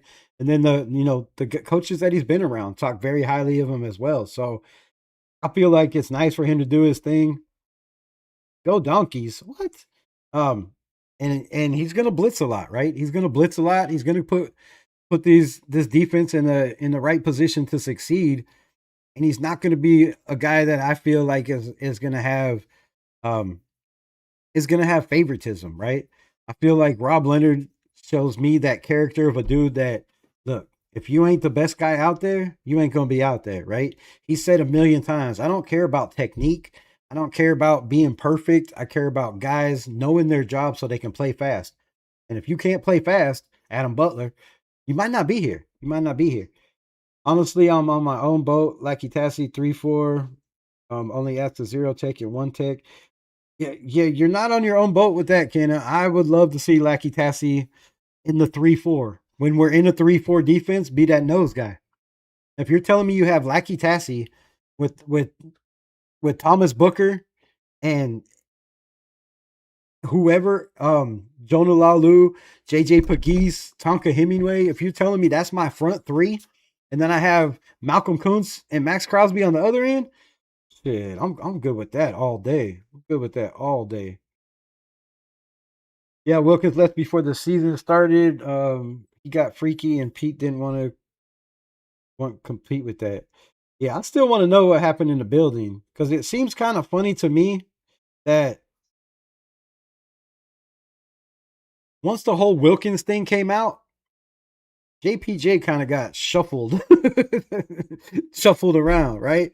I don't know. And then you have to look at the fact that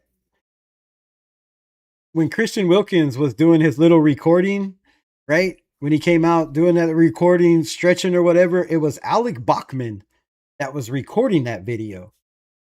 And he got released as well. So I don't know what happened in the building. And I don't know if we'll never know. But I know some freaky shit was going on in there. To release one of the best defensive tackles in the league is crazy.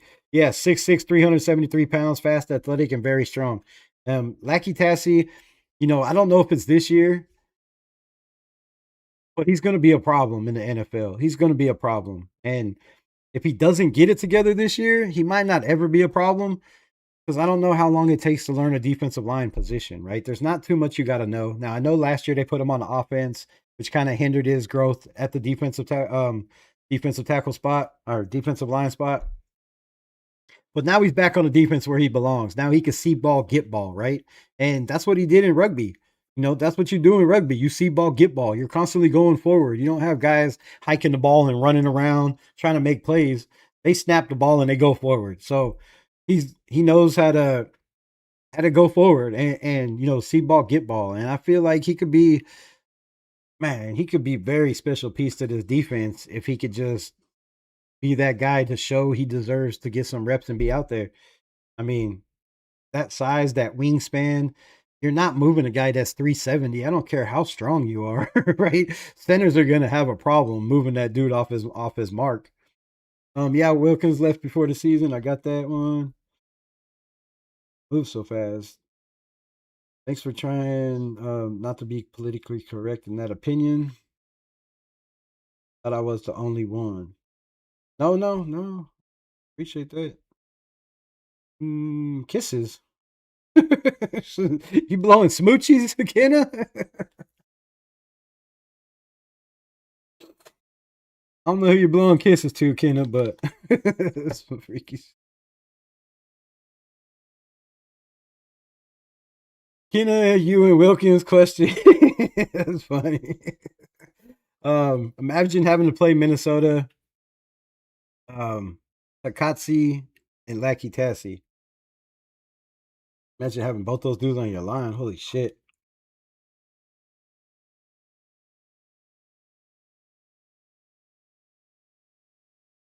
Alex Bachman always around Rebel, and I'm telling you, bring him back. Right? He always around something. I liked Alex Bachman, man. I thought he gave us a different change of pace, right? Not the fastest receiver, but he was pretty consistent. He did damn good on kickoff returns as well.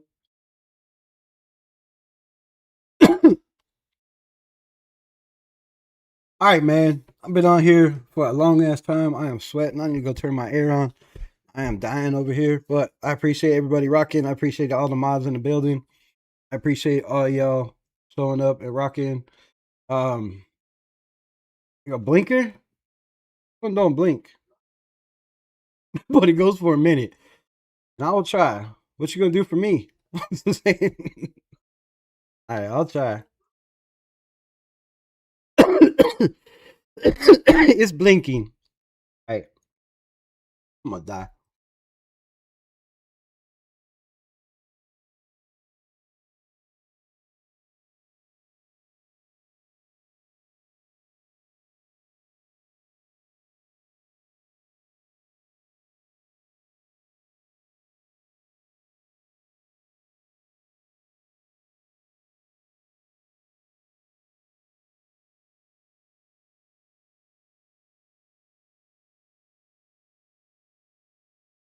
Good Lord. It won't stop. It won't stop.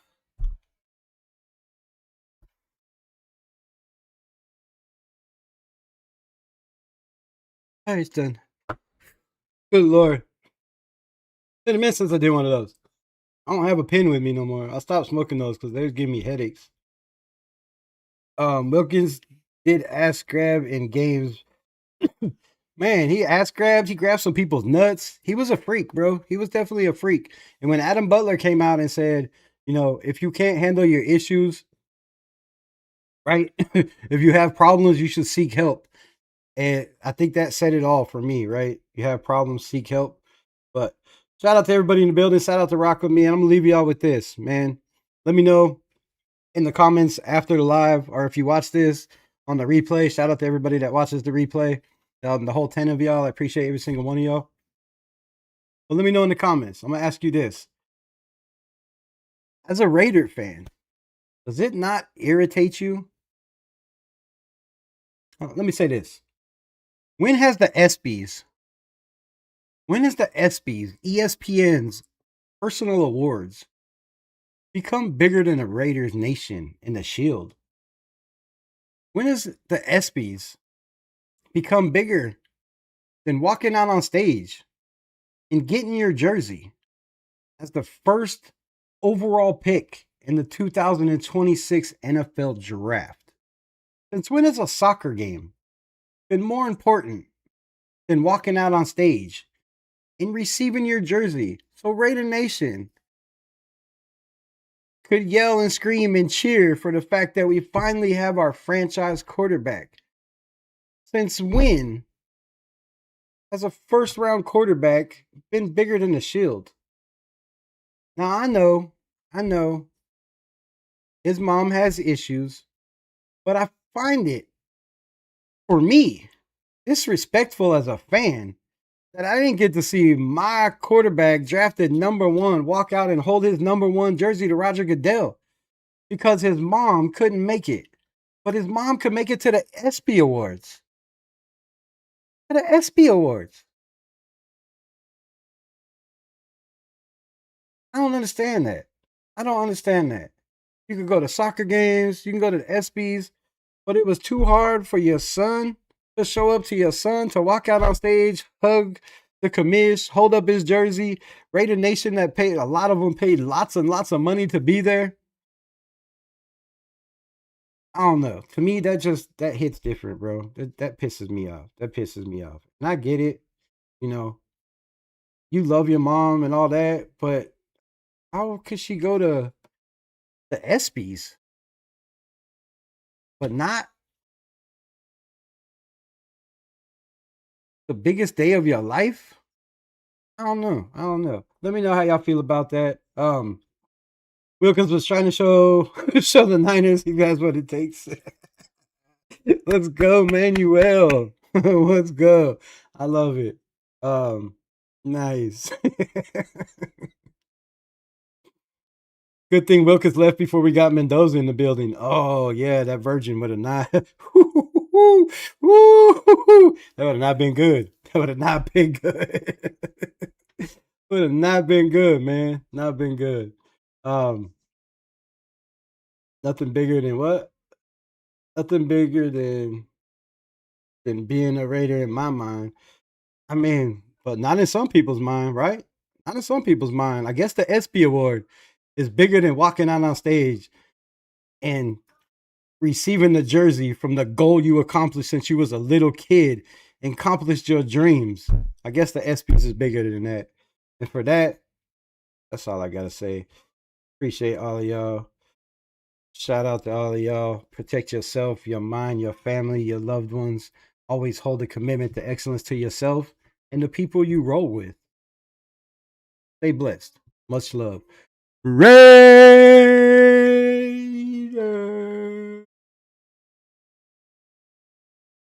Let me know how y'all like this compared to the other lives in the comments after the live.